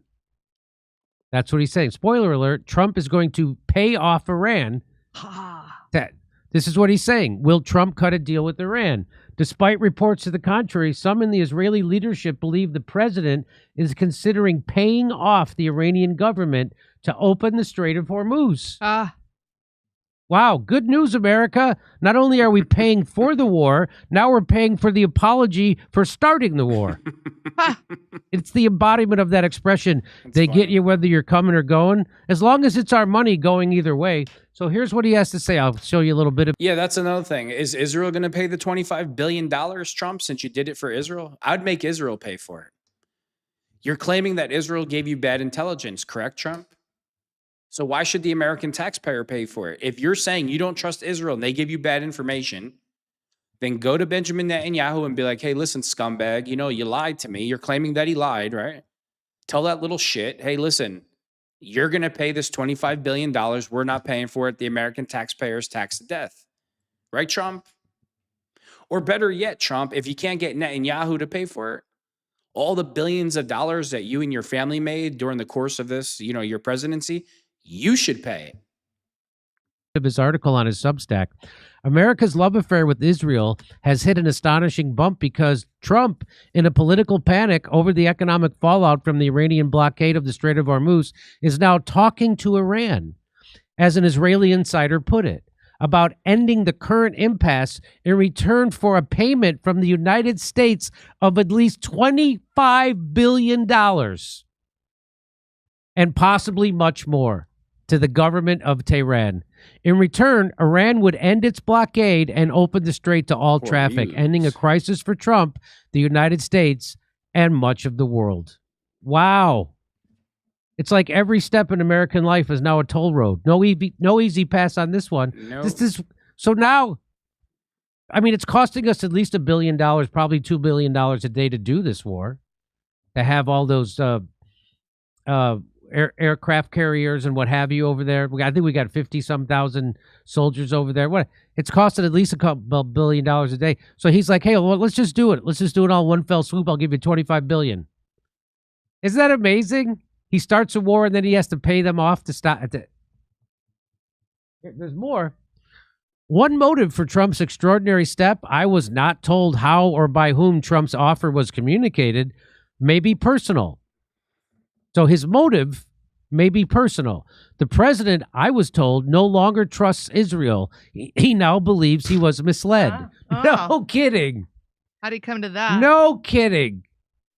He was misled by Benjamin Netanyahu about the potential for success of the recent joint U.S.-Israeli bombing attack, a goal of which was to trigger an overthrow of the religious leadership in Iran. Didn't happen. And that didn't happen. So now he doesn't trust them. You mean after they tried to kill him multiple times and still make him do his laundry? Exactly. You mean that? What was the tip-off, Donnie? Oh, I can't wait to be at the gate waiting for Netanyahu when he comes with his 50,000 pairs of underwear. You know, that for anybody, people think this is just like a made up story. Another humiliation ritual that Netanyahu likes to do is he likes to take all of the Israelis' underwear and bring it to America, and he has Trump and the staff wash it. I can't wait to be at the gate and be like, take it down to the 24-hour laundromat and do it yourself. Literally, if I was president, I would be waiting at the gate for him to tell him that. Nobody else, I wouldn't have an assistant do it. I would do it. The fact that they haven't built Trump's amusement park resort in Gaza yet? How about because that AI promo video looked very promising. The president is said not to share Israel's existential concern about the need to destroy or neutralize the large depot of partially enriched uranium that is allegedly stored in at least 3 deep tunnels in Iran. I'm so tired of hearing about this uranium. You want to know why?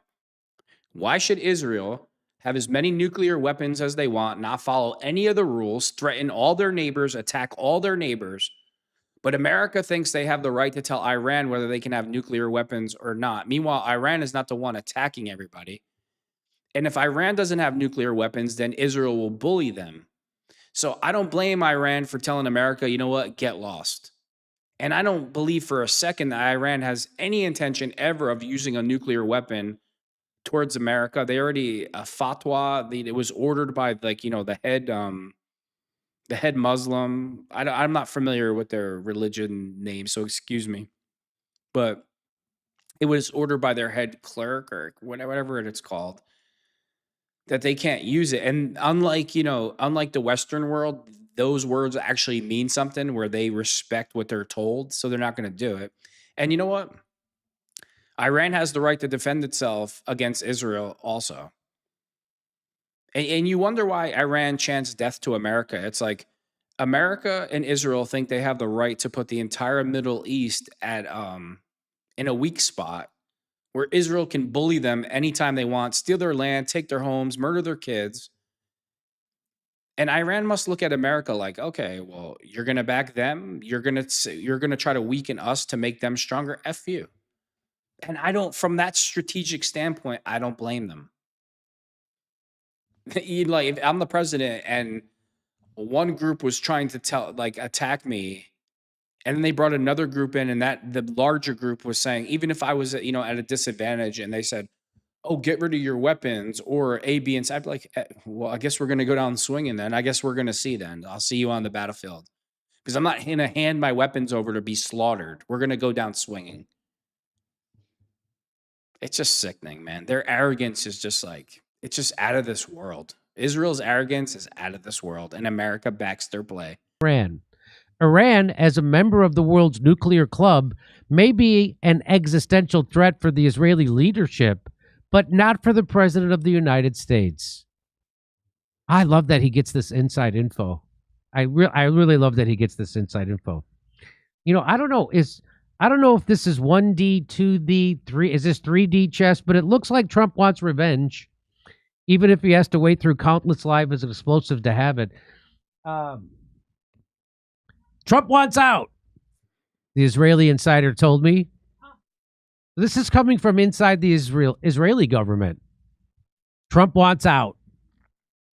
Man, Trump wants out. He should have never been in the first place. And it doesn't matter if he comes. Trump, you're not getting it, man. You're just not getting it. It's like, like you cross certain boundaries with a certain person and they're just done. We're done with you. We're done. It's over. It doesn't matter what you do. This guy has sources, this Seymour Hersh. Trump wants out. He is very upset. He wants out, the Israeli insider told me, and the Israeli leadership is very upset because Trump, in his fear of the political cost to him of a continuing blockade of the strait, has shown a willingness to ignore Israeli interests and desires. Wow, that's a first. Exactly. People in the Israeli leadership say it might be another attempt on Trump's life pretty soon because he's not going along with the playbook, kind of like Charlie Kirk. And it's not from me. That's not what I mean. Probably it's going to come from the Israeli government. Lost it. He doesn't think of the consequences. You cannot do negotiations with Iran because every step we make, he immediately broadcasts it on his social media post. He's so obtuse.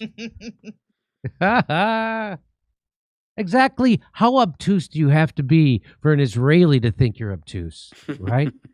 That's so ironic that the Mirror should reach out and slap these guys in the morning. I'm just joking. They don't look in the mirror. One clear sign of Trump's indecision came this morning when the Wall Street Journal and Bloomberg published similar stories quoting Trump telling his aides to prepare for a lengthy U.S. naval blockade of the strait in an effort to compel cash-strapped Iraq, I think he means Iran, to agree to giving up the nation's stockpile of partially enriched uranium. The journal depicted the offer as demonstrating that Trump, quote, who always seeks a quick and salable victory, is devoid of a silver bullet. That's because he sold the silver bullet to fund the ballroom. Am I right? Come on.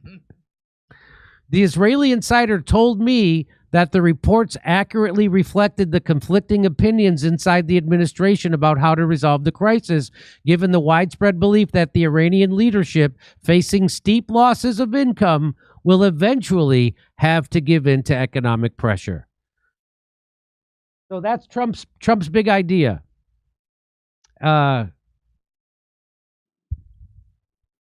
He's going to pay him off $25 billion. Come on, let's get this over with. Here's $25 billion. It's not mine anyway. We just print it. We're just going to print it. So I'm all for it, actually. If Trump wants to give Iran $25 billion to open the strait, call it a day. He should make Netanyahu pay for it, but he won't. Say it's all over. I'm all for it. I am all for it. So great reporting by Seymour Hersh. We'll see what happens. This is coming from, keep this in mind, this is coming from insiders inside Israel's government. So Trump not doing what Israel wants? Wow, that's hard to believe, but that's what the people inside the Israeli government are telling Seymour Hersh. Okay, if you like to hear my jokes. If Trump was really trying to win back his base, wouldn't that go a long way? If he got on TV and he said, Israel lied to me and Netanyahu lied, and I have to pay Iran $25 billion to reopen the Strait of Hormuz, and I'm going to make Benjamin Netanyahu pay for it. Don't you think you might go up in the polls after you did something like that? But that would mean you'd have to have some real balls, Trump, something that you obviously don't have, because if you had them, you wouldn't have did what you did in the first place. But hey, let's use the cop-out that you were tricked. Okay, you were tricked. Sure you were. But anyway, let's move on from that. Without putting on any makeup, I'm going to show you pictures leading up to this HVAC leak. This is a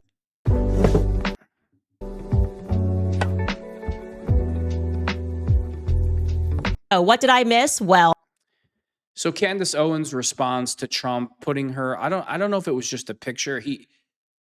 Trump put Candace Owens in like a Time magazine frame, like when she was sick or had allergic reaction to something. I don't know how he got the picture. Here's the problem I have with what Trump did.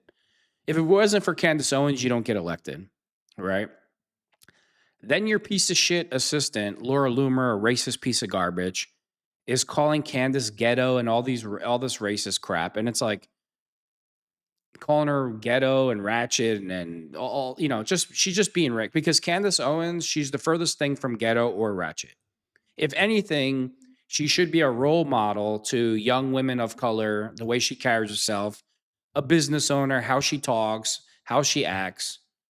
Everybody's jumping down her throat because, Candace is doing her own investigation into Erica Kirk. And all Candace is doing is exposing Israel even more. So it would be one thing if Laura Loomer and Trump were attacking Candace because they didn't like her investigation or her views, then I wouldn't have nothing to say. But you really just show what a low IQ, low life racist you are when the only attack that you can do on Candace Owens is to make it racial and call her things like ghetto. I know ghetto. I know ratchet.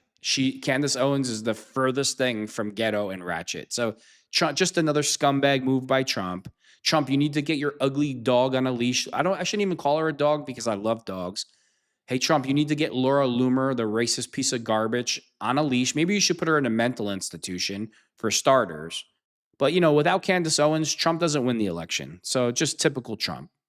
All the people that did Trump good and we've been there for him. He took a shit in all our faces. Candidate, like anybody that did good by Trump, including us, me, voted for him. What did he do to all of us? Threw us all under the bus for Mark Levin, for all the never Trumpers, Mark Levin, Ben Shapiro, Laura Loomer, the Sosnicks of the world, Benjamin Netanyahu. It's just sickening. It really is sickening. Oh, apparently I won. And I like to win. I just want to be clear, and I don't get to win often because despite my, I think I got a lot of accomplishments out here. I'm podcasting independently. I had to Oh yeah, that's another thing. He's trying to, Trump and Laura Loomer are calling Candace Owens ghetto and ratchet, and they even said nappy headed, like just being racist pieces of shit that they are. She has the biggest podcast in the world with 5 million subscribers. She's a multimillionaire. If she's such a horrible person, then why did Ben Shapiro want her to work there for years? She carries herself in an educated, respectful manner. And when you say things like that, Trump, and when you say things like that, Laura Loomer, you just show how you have no class. You're ghetto. You're the ratchet one. You're the piece of garbage. You're the piece of trash. Build my entire YouTube channel from scratch after being gloriously publicly fired and hanged for suggesting that genocide is always wrong. Despite all of that and taking this podcast #1 globally with a very small team, I just don't win anything. So you can imagine that when I found out that Donald Trump was publicly announcing me, naming me, Candace Owens, as Time's Person of the Year, there was this little glimmer of hope, right? I'm not going to lie. Here is what he sent out on Truth Social. He wrote, Candace Owens' stock, which was never very high, has fallen. Candace Owens' stock, which was never very high, but before you got elected, you wanted to be on her show to help you win. Then you call her low IQ of all things, the #1 podcast in the world. And then you put this picture up when she had an allergic reaction to something. You're just a piece of shit, Trump. You really are. How come Melania is not outraged about this, Trump? Melania is outraged about a Jimmy Kimmel joke. How come Melania is not outraged about Laura Loomer saying racist things towards Candace? Oh, right. She doesn't count, right? Melania, where's your outrage about Donald Trump? Erica Kirk, where's your outrage about what Donald Trump is saying to Erica Kirk? Erica Kirk, where is your outrage to Donald Trump about what Donald Trump is saying to Candace Owens? You're a Christian, aren't you? Is this Christian values the way that Trump claims that he's Jesus? Is that Christian values the way Trump is attacking Candace Owens in a racially motivated way? Is that Christian-like? A long way. Her attack on the First Lady of France is despicable. I believe in this case, without verification, she is an extremely low IQ individual. Look at that photo. Ouch. Yikes. I'm not looking too hot, right? And also, why? What was going on that day between me and Trump, or even in the previous week? Actually To what do I owe this dishonor? And hasn't he already said this? Is he kind of repeating himself here? He called me low IQ. He's already asserted that I was uglier than Brigitte, that actually between the two of us, it's not even close. Does he feel like his point was not delivered effectively the first 4 times that he made it? Yeah, this is actually the 4th tweet about me in the span of 2 weeks from the leader of the free world. What is going on?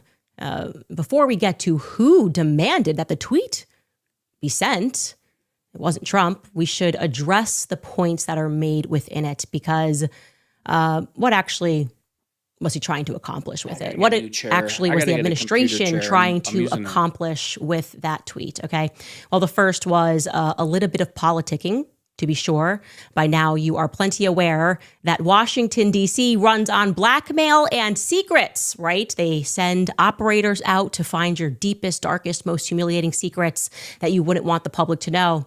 And once they discover these secrets, you're kind of presented with really just 2 options. One, fall into line, deliver the talking points. If you're in Congress, vote how we want you. You know, my response would be, go F yourself. I could care less, honestly. It's whatever. To vote. If you're in media, say what we want you to say, and we'll make sure the public never finds out. Or, here's your other option, don't stand against us, and we will reveal all. We will make your lives miserable. That's how it works. That's how it works in politics. And it's incredible to me what people will do, what shame they will put themselves through, and the statements they will make that we know. Well, look on the bright side, Candace. Look what's been exposed about Trump on Epstein Island. You know, they were eating children and doing all the things that they were doing. I mean, it doesn't get any worse than that. So no matter what they dig up on anybody, nothing's worse than Epstein Island. And even if Trump wasn't there, he's covering it up. So he's complicit in it. Nothing could be worse than that. What are they going to do? Pull out a picture of me from 1980 when I was like picking my nose? Oh, no. Oh, no. Whatever. No, are abundantly untrue, simply to avoid public embarrassment. And I guess in that regard, I got to give Trump a little credit here, because the photo he shared of me, to be clear with you guys, it is real. It is not AI. People were suspicious. Is this a real photo? I'm not going to sit here and lie to you guys.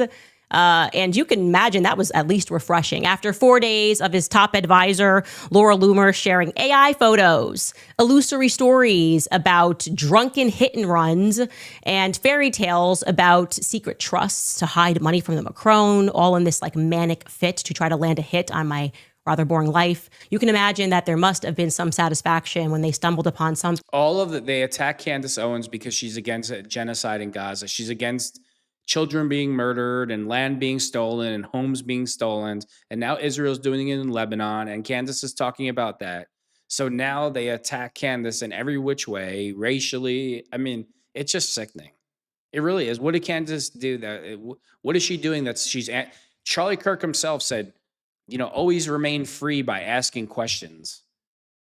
Everybody should wish they had a friend like Candace Owens in case your number gets pulled. Everybody else just turn the page. And all I keep hearing is, oh, Candace is profiting off of Charlie Kirk's death. That's comical. Oh, right, because Erica Kirk isn't profiting, right? And you know what? It's not like Candace is selling a hat, a t-shirt. She's investigating, and people want to hear about the investigation. And if she wasn't doing solid, concrete work, nobody would be watching. So you're trying to compare Candace Owens, that she's acting like Charlie's wife, Erica Kirk, who was a gold digger, a scammer, worked for the CIA, was a honeypot, a complete plant. She's Charlie's handler, not his wife. Candace Owens was more of a friend to Charlie than his own wife. So what are you talking about? Thing that is authentic, right?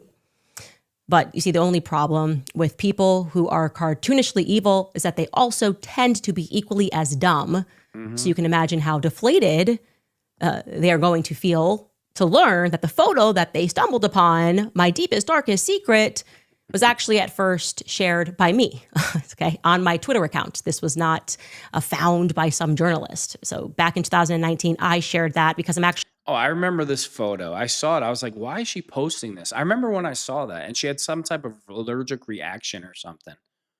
I mean, hey, if you want to share it, share it. But what I thought, I remember looking at that, I'm like, why is she sharing this photo? proud of that photo. And so I will briefly tell you the story as to how it came to be, because I was not that well known in 2019, and so you may have missed it. The story is from 2016, before I had any public profile whatsoever. I had moved into a brand new, newly built luxury apartment, and one night I received a knock on the door from the building maintenance claiming that there was a system-wide HVAC leak. Okay, they needed to then pull the carpet back in a spare bedroom, and it was completely soaked through in the closet. They ran a fan, and they advised us not to go in that room for a couple of days while the fan was running. Okay. It must have been a few days later that I woke up and my eyes were completely red and they were pussing and it was itchy. And I was like, that's weird. I don't know what this is about, thinking that it was separate. Within weeks, I then broke out, and that is what you were seeing, head to toe in eczema, something that I had previously never had. I'm talking giant patches of eczema all over my skin. My hair fell out in clumps, and this is now over a couple of months. And I kid you not, I even got athlete's foot, which is insane. I had 2 asthma attacks that landed me in the hospital, and I had no idea what was happening. I had no idea what was happening. Were it not for somebody that was in my life who instantly recognized the picture of all of the symptoms and told me that there had to have been a toxic mold presence, for which I needed to have the environment tested immediately. And I genuinely think that that person could have potentially saved my life. I would have never figured out what was going on because everything seemed so separate and sporadic. And just so you know, Trump, I have way worse pictures than the one that you shared. And it was beyond just physical. Can you imagine the president of the United States of America is posting somebody's picture like when they were ill or in their worst possible state, and this is the leader of the free world being that petty? Oh my God. It's just like somebody take his X account away, please. Symptoms, beyond itching, the hair falling out, mentally, I was a completely changed person instantly.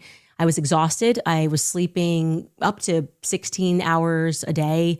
The only way that I can describe it to you all is I just suddenly was not myself anymore. And it was as though my brain could not think or process thoughts. Everything that I had to do, even things that I didn't have to do, was overwhelming. It was a task. If somebody texted me, I would cry and I would become overwhelmed because I couldn't think of how to respond back. Like I was exhausted at the idea of having to answer somebody back in a text message. It just seemed like an impossible task. So it was sort of going in a couple of months if I felt like, oh, my look. I mean, I wonder what my problem is. There's no mold around me. I feel like that every day, but anyway. And my brains, everything is just gone, right? And I had not realized up until that moment how much of my personal confidence was actually tied to my looks. Like, oh, my certain things have been easier for me for being, and Trump, you could free to dispute this, but generally good looking by most people's standards. And I didn't appreciate that I tied that so much to who I was. I used to be able, truly, I would, at the time of my life, I would just pop on a red lip. I was doing the Taylor Swift thing for a little bit and run out of the door without putting on any makeup. I'm going to show you pictures leading up to this HVAC leak. This is a picture of me, a few pictures of me in August of 2016. There's another picture of me before this happened in August, another picture of me in August of 2016, rocking the red lip, no makeup here, just like doing some hiking with my cousins. Another picture of me, like I wasn't needing to wear makeup at all. And another picture of me just traveling, feeling confident. Candace is showing her true woman for all it's nothing personal. I'm not saying anything negative, but you know, women are women and they do get embarrassed if a picture is leaked of them that doesn't look well. So she's trying to show, look, you know, I was obviously having some issues. I feel bad that she even has to do this. And it's absolutely that pathetic that the president of the United States of America has time, right? Gas is at $4.30 a gallon. A bag of Doritos is $7. A bag of potato is $7. We're this close away to a nuclear war. He has no answers for our border. He has no answers for all the fraud and crime and illegal immigration that's going on, all the illegals here. He has no answers for any of that, no time for that. But he has time to try to mock and bully Candace Owens, of all people, a person that helped him get elected to become the president of the United States of America. It's absolutely pathetic. In myself. And yeah, the picture that Trump shared was taken just 3 months later. I was sick. I was very, very sick and immediately humbled. I did not want to see anyone. I'm not going to pretend that I was this profound person. I did not want to see anyone. I did not go out. I also didn't have the energy to see anyone.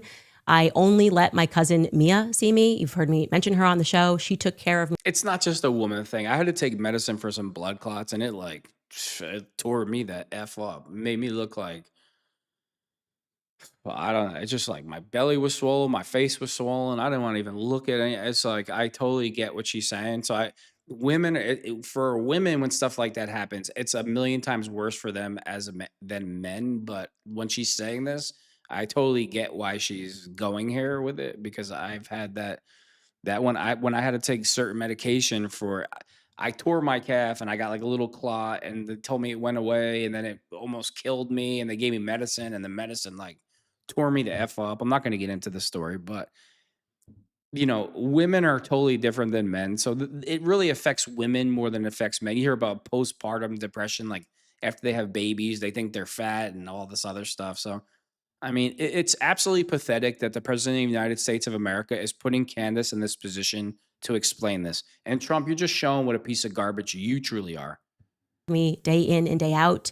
And eventually a doctor told me, this is not, I can keep prescribing you pills, but the only way that you're actually going to be able to beat this, an infection like this, is you have to diet, an unbelievably restricting diet. You cannot have any sugar, not even sugar, no sugar. That is in fruit. It's a very strict candidiasis diet. And okay, I said, this is just what my life is going to have to be. I cried a lot. I mean, I am not a big crier, and I can tell you, you wouldn't have known it if you knew me during that time period. And also for the first time in what felt like a very long time, because prior to, I had been living in New York City, going out all the time, I started praying again. I felt like since the first time since, I was living with my grandparents, maybe, in middle school, I hadn't made prayer a daily habit, but I did. And I remember vividly lighting this candle in my bedroom at night and getting on my knees and praying.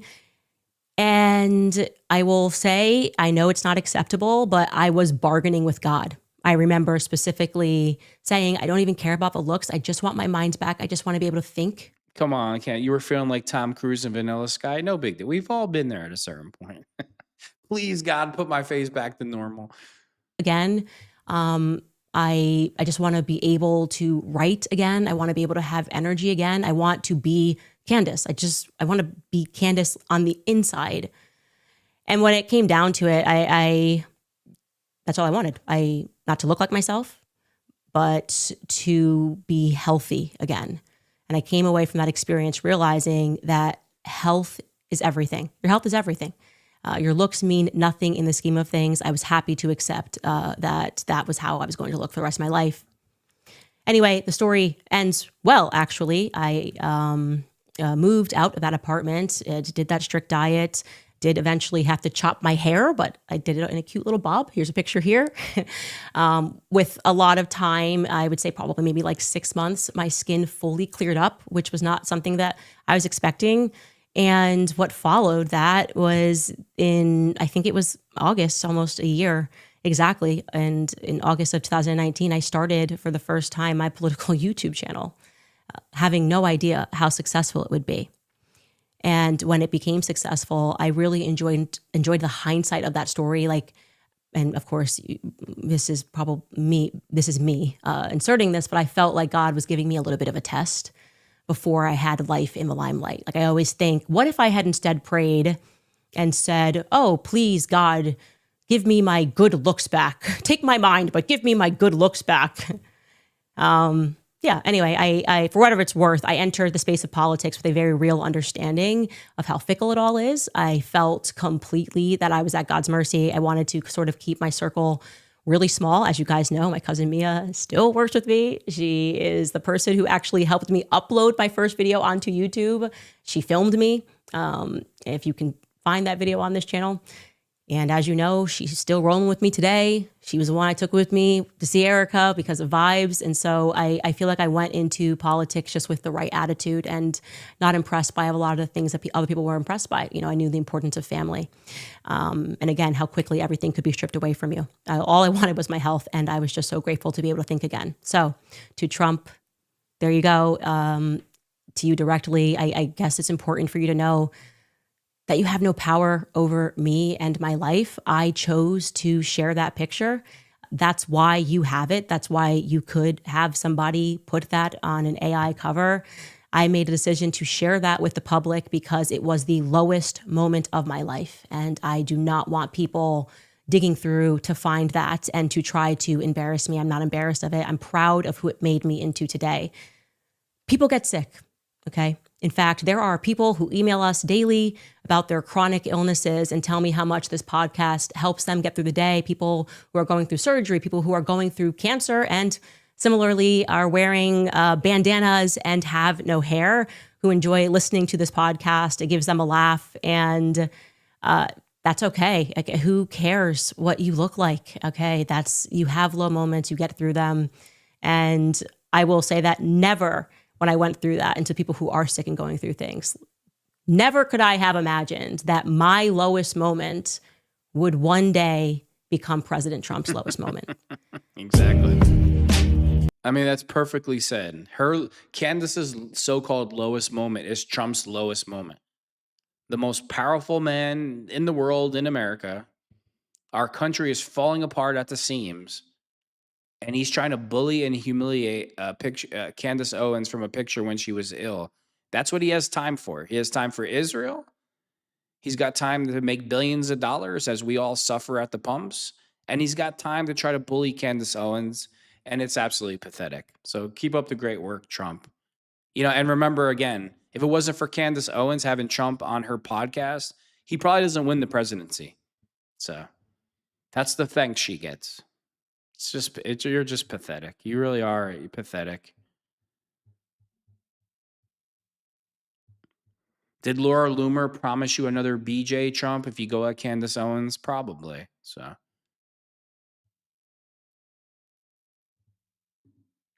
I'm not going to play this whole thing. It's so easy to become a podcaster with Riverside. First, go to Riverside and open an account. That's what.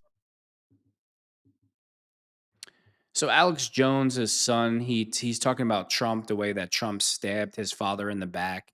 Let's jump into the video. He doesn't talk like his dad, so it's not, you know. Right. Right. And he's recently turned. How much have your dad supported Trump? I mean, Die Hard, he was the first ever major interview Trump got was on InfoWars, right? Right. And he's recently turned on your dad. Yeah, I'll go ahead and give you the original Trump quote. Oh yeah, that's another thing. Nobody would have Trump on their show. And Alex Jones, you know, he has a huge. I remember when I see InfoWars stickers in the back of people's cars and I'm like, what the hell is InfoWars? And I looked it up one day. I was like, this guy's crazy. He was talking about some really crazy stuff. But I noticed his audience was huge. And Alex Jones was the first one to have Trump on his show. And what does Trump do? Trump turns on him. And now his best buddy is Mark Levin, of all people, a never Trumper. And then the new Trump quote now, Alex, you're a good man, a great man. I will not let you down. You'll be very impressed. I hope. Yeah. He's gone from that's Trump to my dad. Now Trump's low IQ, or not Trump's low IQ. Alex is low IQ. Mm-hmm. Alex is withered. I forget the exact terminology he used. They're all losers. They're not MAGA anymore. I decide what MAGA is. Well, MAGA was never about you, Trump. MAGA was about what you promised to do for the country. Yeah. And when you leave all that behind, it's not MAGA anymore because it's not about America. It's called MIGA. All right, it's make Israel great again. Mm-hmm. So my dad, he's been out there saying, because he's anti-war, these MIGAs are crazy. All right? These MIGAs are crazy. These MIGAs are crazy. And that has... These MIGAs. MIGA, please. Like that's... The Hodge twins are funny. They really have they have a great sense of humor. They make me laugh when I watch their show. Their show is funny. Because, as we all know, the rule is you have to roll with your MIGAs. Trump is having to roll with, his Mark Levin, his Miriam Adelson. He has to do what they say. Yeah. So, of course, he comes out and attacks all the original supporters. For anybody who doesn't know, it's really supposed to be pronounced MIGA, but he's kind of like, Alex Jones is messing with him. MIGA stands for Make Israel Great Again, like the slogan, Make America Great Again. For anybody that's watching that didn't know, that's where it's coming from. It's not like he's just saying something racially derogatory or try to get people stirred up. That's not where it stems from. Tucker Carlson, the MTG, the Megyn Kelly, the Alex Jones. And you look at my dad, those other people, they've been more critical. Candace Owens especially, and Tucker especially. My dad literally waited at the door, and I give this analogy very specifically. This isn't to denigrate or disrespect my dad at all. It's just to show my dad's loyalty. Like a dog at the door waiting for the soldier to come home for 7 years, for 10 years plus. Please, Trump, just come in and save the country. Please, Trump, just come in and stop the lawfare. It affected both of us too. Like Trump got sued by the same exact people that sued us. Now they're his best friends. Trump comes home. Trump comes home. The dog's there. My dad's there. Trump, you won. You're here to save us, right? Boom, boom, boom. Smash the dog's head in. You don't think people are like that? There are plenty of people like that around the world. And whether that's somebody doing that to their poor dog or Trump doing it to my dad, it's the same metaphysical concept. You have someone that's perfectly loyal to you, loyal to your mission, what you said because it was good, and then you invert yourself, become evil, and then you attack him. Yeah. What else is expected to happen? And my dad has gone out there and said, hey, I'm just anti-war, I'm anti-genocide, I'm anti-child murder. What is going on? And Trump says, that's not MAGA. Do you see? That's what I think. And so here's the problem that I see. I'm a person who's coming from the outside in now because I was never part of the InfoWars. You got to see it all. Right. So I got to see everything behind the scenes, not only just being a host, but just having conversations with everybody. And so the problem I see is your dad did try to hold on as long as possible and give him as much credit. We're looking for the good. We're looking for the good, Giving him all the credit. And I was nervous coming into there and hosting shows. I'm like, is your dad going to get pissed off at us if we start speaking out against Trump? We have pretty anti-Trump show. We adopted it earlier than most people because we saw this isn't conducive to what we need, right? Yeah. So, I thought we were going to go in there and be censored. No. And that people were going to tell us, hey, when you go on air, this is what you've got to say. But no, that never became the case. And I think InfoWars is going through a demographic shift where the people who were pro-MAGA for their entire lives, they almost associated your dad and InfoWars as one and the same. And it's really your dad had his own identity plus InfoWars before Trump even came into the picture. Exactly. We weren't MAGA. We were 1776. And there have been a lot of people that kind of found us through Trump, and that's great. But we were... MAGA's dead and finished. And MAGA was never about Trump. MAGA was about making America great again. And Trump destroyed it, just like he's destroyed everything else. His reputation, our country, the gas pump, the prices at the gas. He's destroyed it.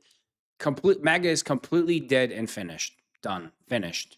We're always talking about our political mission, which is saving and elevating humanity by giving people rights. And if that's not what you cared about, if you cared about, the blonde hair or, the funny voice or whatnot, that was never what we were about. So I think like you're saying, a lot of those people are getting filtered out. A lot of people that actually care about real political exegesis and thought are filtering in. And we do love to see that. With my dad, I mean, he'd say all the time, look at all the good Trump's doing. And I would just say, where is it?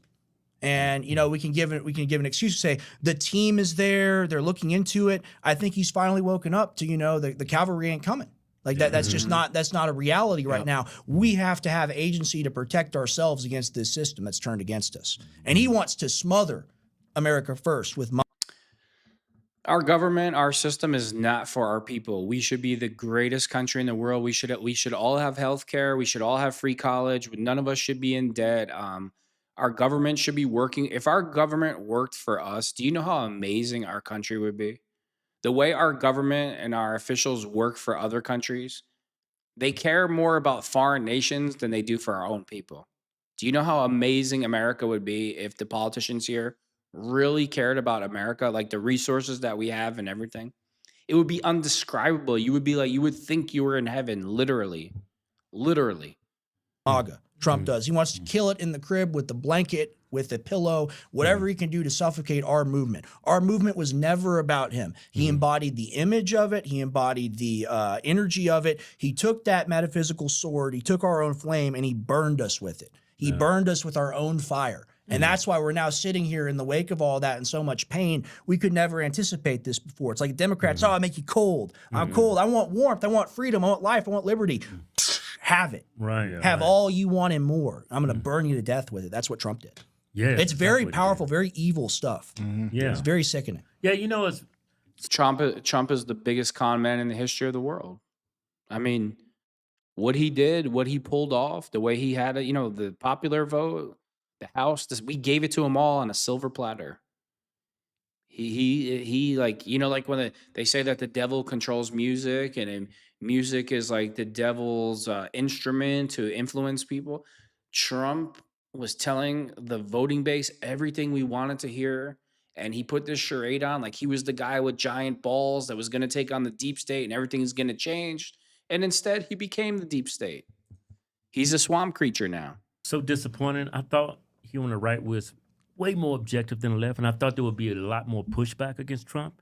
It's virtually non-existent. I see it, don't you? I see it, but it also depends on what your algorithm looks like, right? Mm-hmm. It just like if you're the boomer who just loves everything Trump, I mean, you get Eric Doherty post all the time and Dear leader. and a bunch of other guys who will just be glazing Trump all day, right? So I mean, it might be fake. Maybe I'm getting hit with bots, but it should be a lot more pushback. Should be a lot more. I mean, we got Megyn Kelly, we got Tucker Carlson, we got a lot of people, we got Alex, your dad. These are the biggest media outlets that's actually all against Trump. True. Mm-hmm. Yeah. Mm-hmm. You know, right? You gotta be careful with Tucker and Megyn Kelly. I'm gonna tell you why. I've said it, and I'm gonna say it every time till people understand it. Tucker and Megyn, they know that Trump's presidency is over, so they're gonna throw out the obvious. But in the end, right before the election, they're going to tell you to vote for J.D. Vance, J.D. Ozempic, J.D. Plant.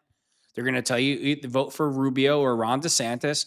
And those three candidates, they will be worse than Trump. They will promise you all the same things, and yet they won't deliver anything, and they'll be probably 10 to 20 times worse than Trump.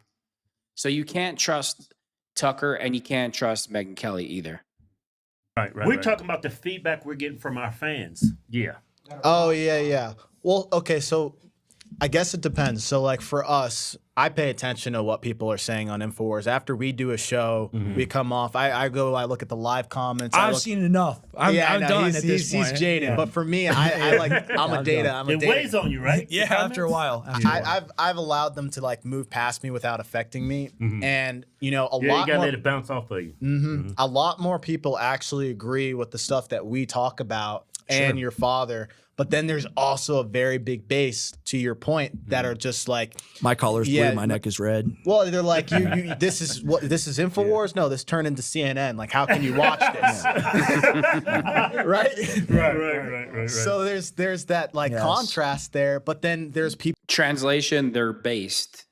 In the comment section fighting back, and it's just I see a giant rift is what I'm seeing. It's just we're on the right side of it too. Yeah. It's an avalanche. Like they're literally, after Trump is gone, like the world is not prepared for life after Trump. Like once Trump is gone, like this entire thing. Don't worry, we will be prepared. We'll be more prepared than ever. So the MAGA impressionists, the Laura Loomer types, it all just falls into the ocean, goes away because there's no anchor point to it. And that's why you're talking about J.D. Vance and you think he's going to be the nominee. These people are unelectable. They're dog food. Like they're literally dog Trump food. ruined it for him. Yeah, and it's like, why wouldn't you resign and save yourself? They've all gone down with the ship. Haven't we seen that? We've covered that. That might be. I mean, Trump's got what? 2 more years? Yeah, 2 more years. Something like that. If he starts to see like, it's gonna be a long 2 years. Yeah, man. He's gonna run again. He's gonna run for I was gonna 4 ask more you guys years. that. Oh. Remember he said he's gonna run again. Whoa, buddy! No. I remember Steve Bannon was such a hand. let him run again. I'll destroy Trump in a debate. I will humiliate him on stage. Let him run. Oh no! Yeah. I do not. How old is Trump? Like 81? He's 80 now. 80 now. I don't want 84-year-old Trump. No, we already got Biden. We saw how that ended, right? Right. It's the same spirit. They're both octogenarians. It's like Biden is the guy that's asleep in the nursing home, and Trump is the guy that's trying to touch, the maid. That's what we. Did you step on the golf course? It's like, oh, she looks good. Hey, partner, let me take a picture with her. Trump is the guy that's trying to touch the maid. It's like Uber Eats. I just drive up to it and it's there. Like that's seriously though, and like he's grandpa and he's lost his mind, and grandpa shouldn't be running the government. And that's not an insult to old people that are watching this. We love you, we respect you, you're our elders, but here's the thing. Do you have a worse time sleeping? Do you not? Just stop. These 80-year-old boomers, they've destroyed the country to the point of no return. So it's time to elect younger people with better ideas and who aren't just glued to a party. Like, yeah, I'm always going to be considered Republican just because of certain social things. Like, I believe in the family structure. I believe there's only two genders, man and woman. You don't get to choose, and there's a certain order of things with God. And that's really considered at this point, you're being Republican. Although I believe in a separation of state and religion when you run the country, you don't really need to hear my opinions on God, and I wouldn't bring that into it anyway. But conservatives and Republicans are not really known for wanting American citizens to get free healthcare, to get free. I believe in free healthcare. Again, everyone, all Republicans will jump down my throat. You're a socialist. Where are we going to get the money? Well, we pay for Israel to have it. Where do we get that money from? You pay for Israel to have all their freebies, but we don't pay for our own citizens. So where are we going to get the money from? From free college, from free healthcare? All the tax that we pay. Property tax, food tax, gas. We're taxed to death.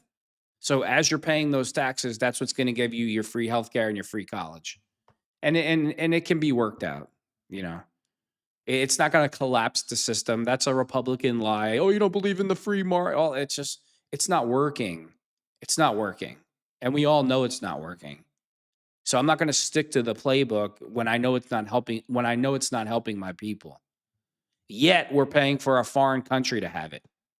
And it's ridiculous, and we all know it's ridiculous. Remember things as well as you used to. Yeah. Are you easily irritated? Do you have a problem retaining information? I know I do. I'm 23 years old. I shouldn't be the president. Now look at you, and should someone your age be the president? Right. Probably not. Yeah. It should be like a steel-focused, pure professional. Yeah, like that has that job. 2016 Trump, and now it's like night and day. You totally he had the aura. We can't deny that. Yeah. He's lost a lot, actually. I think he got 2016. I think he got pissed off. I think from 2016 he didn't know what he was doing, and there was a lot of people that he's called like snakes in the grass leading him the wrong way. Then you combine everything that the Democrats did. See, this excuse that always comes up, like he's the president of the United States, but other people are always leading Trump the wrong way. So what? You're not plugged into what's going on with your people in your country? You can have advisors that could be like, oh, I think you should do this. Or I think it doesn't mean you listen to every single thing that they say. You know what your people need. You know what everybody needs. Everybody needs healthcare. If you want to further your education, so we put the brightest and best minds in school where we don't strap them down with debt for the next 100 years.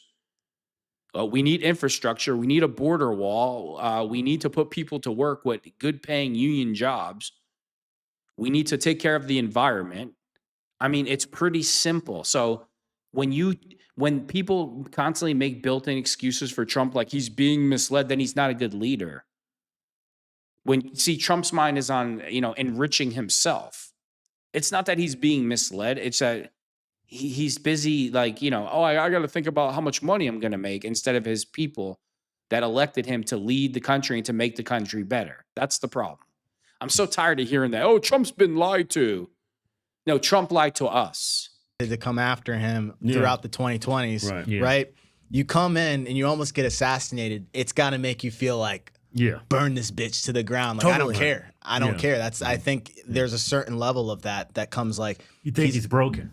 I think, I mean, I've never seen him cry once. I've never seen him show any type of emotion, but just imagine on a day-to-day basis of like going through an extreme amount of. He has to cry because somebody tried to kill him? It's not the emotion I'm looking for if you try to kill me. You won't see tears, I can tell you that. What are you talking about? attacks after attack after attack, like what that does to you his over response years. to Charlie Kirk being assassinated, and then he started talking about. He didn't his even father. care. I was like, "Whoa, that was really weird." Yep. I mean, look at the Russia thing, right? So look at the Russia hoax. I mean, that's why I was such I did like MAGA apologetics from a very early age, is because I heard people talking about, oh, he's a Putin puppet, a Russian agent. I was like, oh, you know, Fusion GPS, Christopher Steele, Hillary Clinton, how that's all a lie. And like you could break it down for people, and they just laugh at you and talk to you like you were stupid, but you knew you were telling the truth. Right? So I imagine that's how Trump. Well, here's another thing, right? Trump was going to go after the deep state. So we all know what Hillary Clinton did. We all know what these Democratic politicians did, how they were weaponizing the justice system to go after Trump.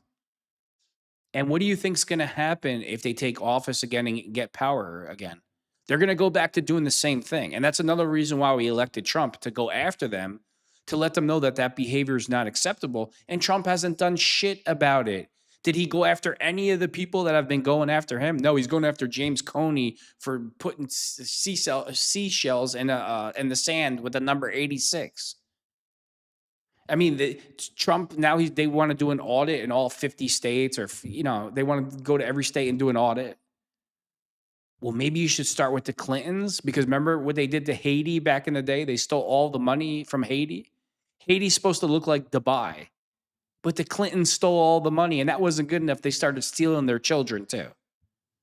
Maybe you should start with the Clintons, Trump. Let's start with them, because could you imagine if Trump started the audit with the Clintons? The base would go crazy. But of course not. According to Trump, he really likes Bill Clinton. Bill. When he's like, hey, I'm not a Russian agent. I don't know what you're talking about. Right. And they literally hammer him over the head with that through his entire first administration. Yeah. Can't get anything done, makes him hate Vladimir Putin. Any possibility of a deal goes away.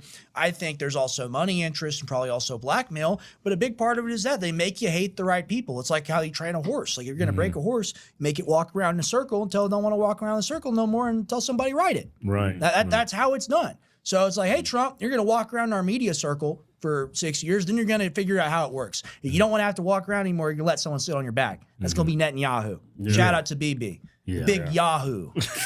Yeah. Young Yahoo. Yeah, young Yahoo. Yahoo, the slime god. Yeah. How do y'all think Trump? How do y'all think Trump's presidency is going to end? Oh, you got a take? I don't have one. Because I don't think it's going to be good. I don't know. That's scary. It really, it is scary, right? It's a dark question. It is a dark Because question. last time he left, he tried to hang his vice president. Oh man. Here's the thing. It just depends on how inflation goes, right? This is how I see it. If inflation, cost of living, the things that people like, we haven't been able to recover since Biden. Like, just think about it. Like, from 2022 and everything happening, there hasn't been any relief for the last like 4 to 5 years. It's been accelerating. So it's continuing to accelerate, and prices go up. They either never come down, or they come down very slightly to where it's negligible. Right. If we reach an inflection point to where the middle class gets so squeezed by his administration by the end, I think he starts turning to try to maybe do some more pro-America stuff, but it might be too late. Yeah, I agree. I think Trump is fucking finished, so just stop it. Gas is $4.39 a gallon in my state. He's fucking done. It's over. I don't want to hear about under Joe Biden. JD Ozempic, under Joe Biden, gas prices were higher. No, they were never this high. Not one day under Joe Biden. What are you talking about? It's a complete lie. you're definitely going to see a pivot. Like, especially, here's the thing, like they're talking about full ceasefire going through right now. Yeah. Mm-hmm. We're very anti-war, so we love that. Everyone being like, ha ha, it's going to end. We were right, you were wrong. No, the crimes have already happened, and we're grateful it's stopping. Right? So getting into that, if he's actually able to peel away from the war and come back domestically, he'll try to help people, but the money won't be there because the Democrats are going to win the midterms, and anything he tries to pass, they're going to be like, oh, you don't have transgender illegal immigrant health care here. That won't go through. And then that's the classic thing of, oh, look at the left. Look at what they're doing. And then it's literally 2028. Time is a flat circle. That's how I look at it. Like, he's going to try to accelerate the timeline. But you know what? He's got no one to blame but himself. He's had the House and the Senate for the last year, and he got nothing through. He didn't do anything. He's too busy with Israel and Iran. Listen, I hope, again, just like Nick Fuentes said, I hope the Democrats win so they can rein Trump in, so we can't just, give trillions of dollars, endless money to Israel and fight their wars for them. So I hope the Democrats do win. And I've never thought I'd say that in a million years. Only Trump could bring me to say that with his behavior. And that's what we have to pay attention for, whatever that looks like, whatever that means. Yeah. What do you guys think? Yeah, I think whoever wins the next election in midterms and the presidency, if they do a decent job, the country's going to swing with that party. Dynasty. It's true. It was, I mean, Republicans had it. All he had to do was be normal and just defeat from the jaws of victory. Yeah. I've heard that many times about the Republican It was Party. like that Patriots Super Bowl. Remember, it was just thrashing That's Atlanta. Came back and beat them. That's true. Yeah. Yeah. Well, it doesn't. Here's the thing: the bar has been set so low from the last two administrations. Right. It really won't take a lot to make people start to become happy again. As bad as Hussein Obama was, as bad as Joe Biden was, the vegetable shitting in his pants, I'm going to tell you the truth. Trump is worse. It's worse under Trump than those two. Because that's why they want Newsom. Right. They want to wheel him I out. can't, man. He's ruined California. He's Trump 2.0, but on the left. I agree. Yeah, And that's what he's become. He looks Yeah. like somebody. He looks like somebody in a TV show. So a suburban housewife wants to have sex with them. They're And a they'll powerful vote for him voting just bloc. for that. Yeah. Exactly, and that's what's really scary. Yeah. I'm a Massey guy. I love I Thomas love Massey. Thomas Massey. I do too. I'm a Massey guy. I think that's the closest we're going to get to being real. Massey's as interesting and charismatic as, paint drying on the wall. Does he have some things I don't support his platform? Sure. Is he anti-child murder? Absolutely. Is he anti-PDF file? I think that's what's really important right now.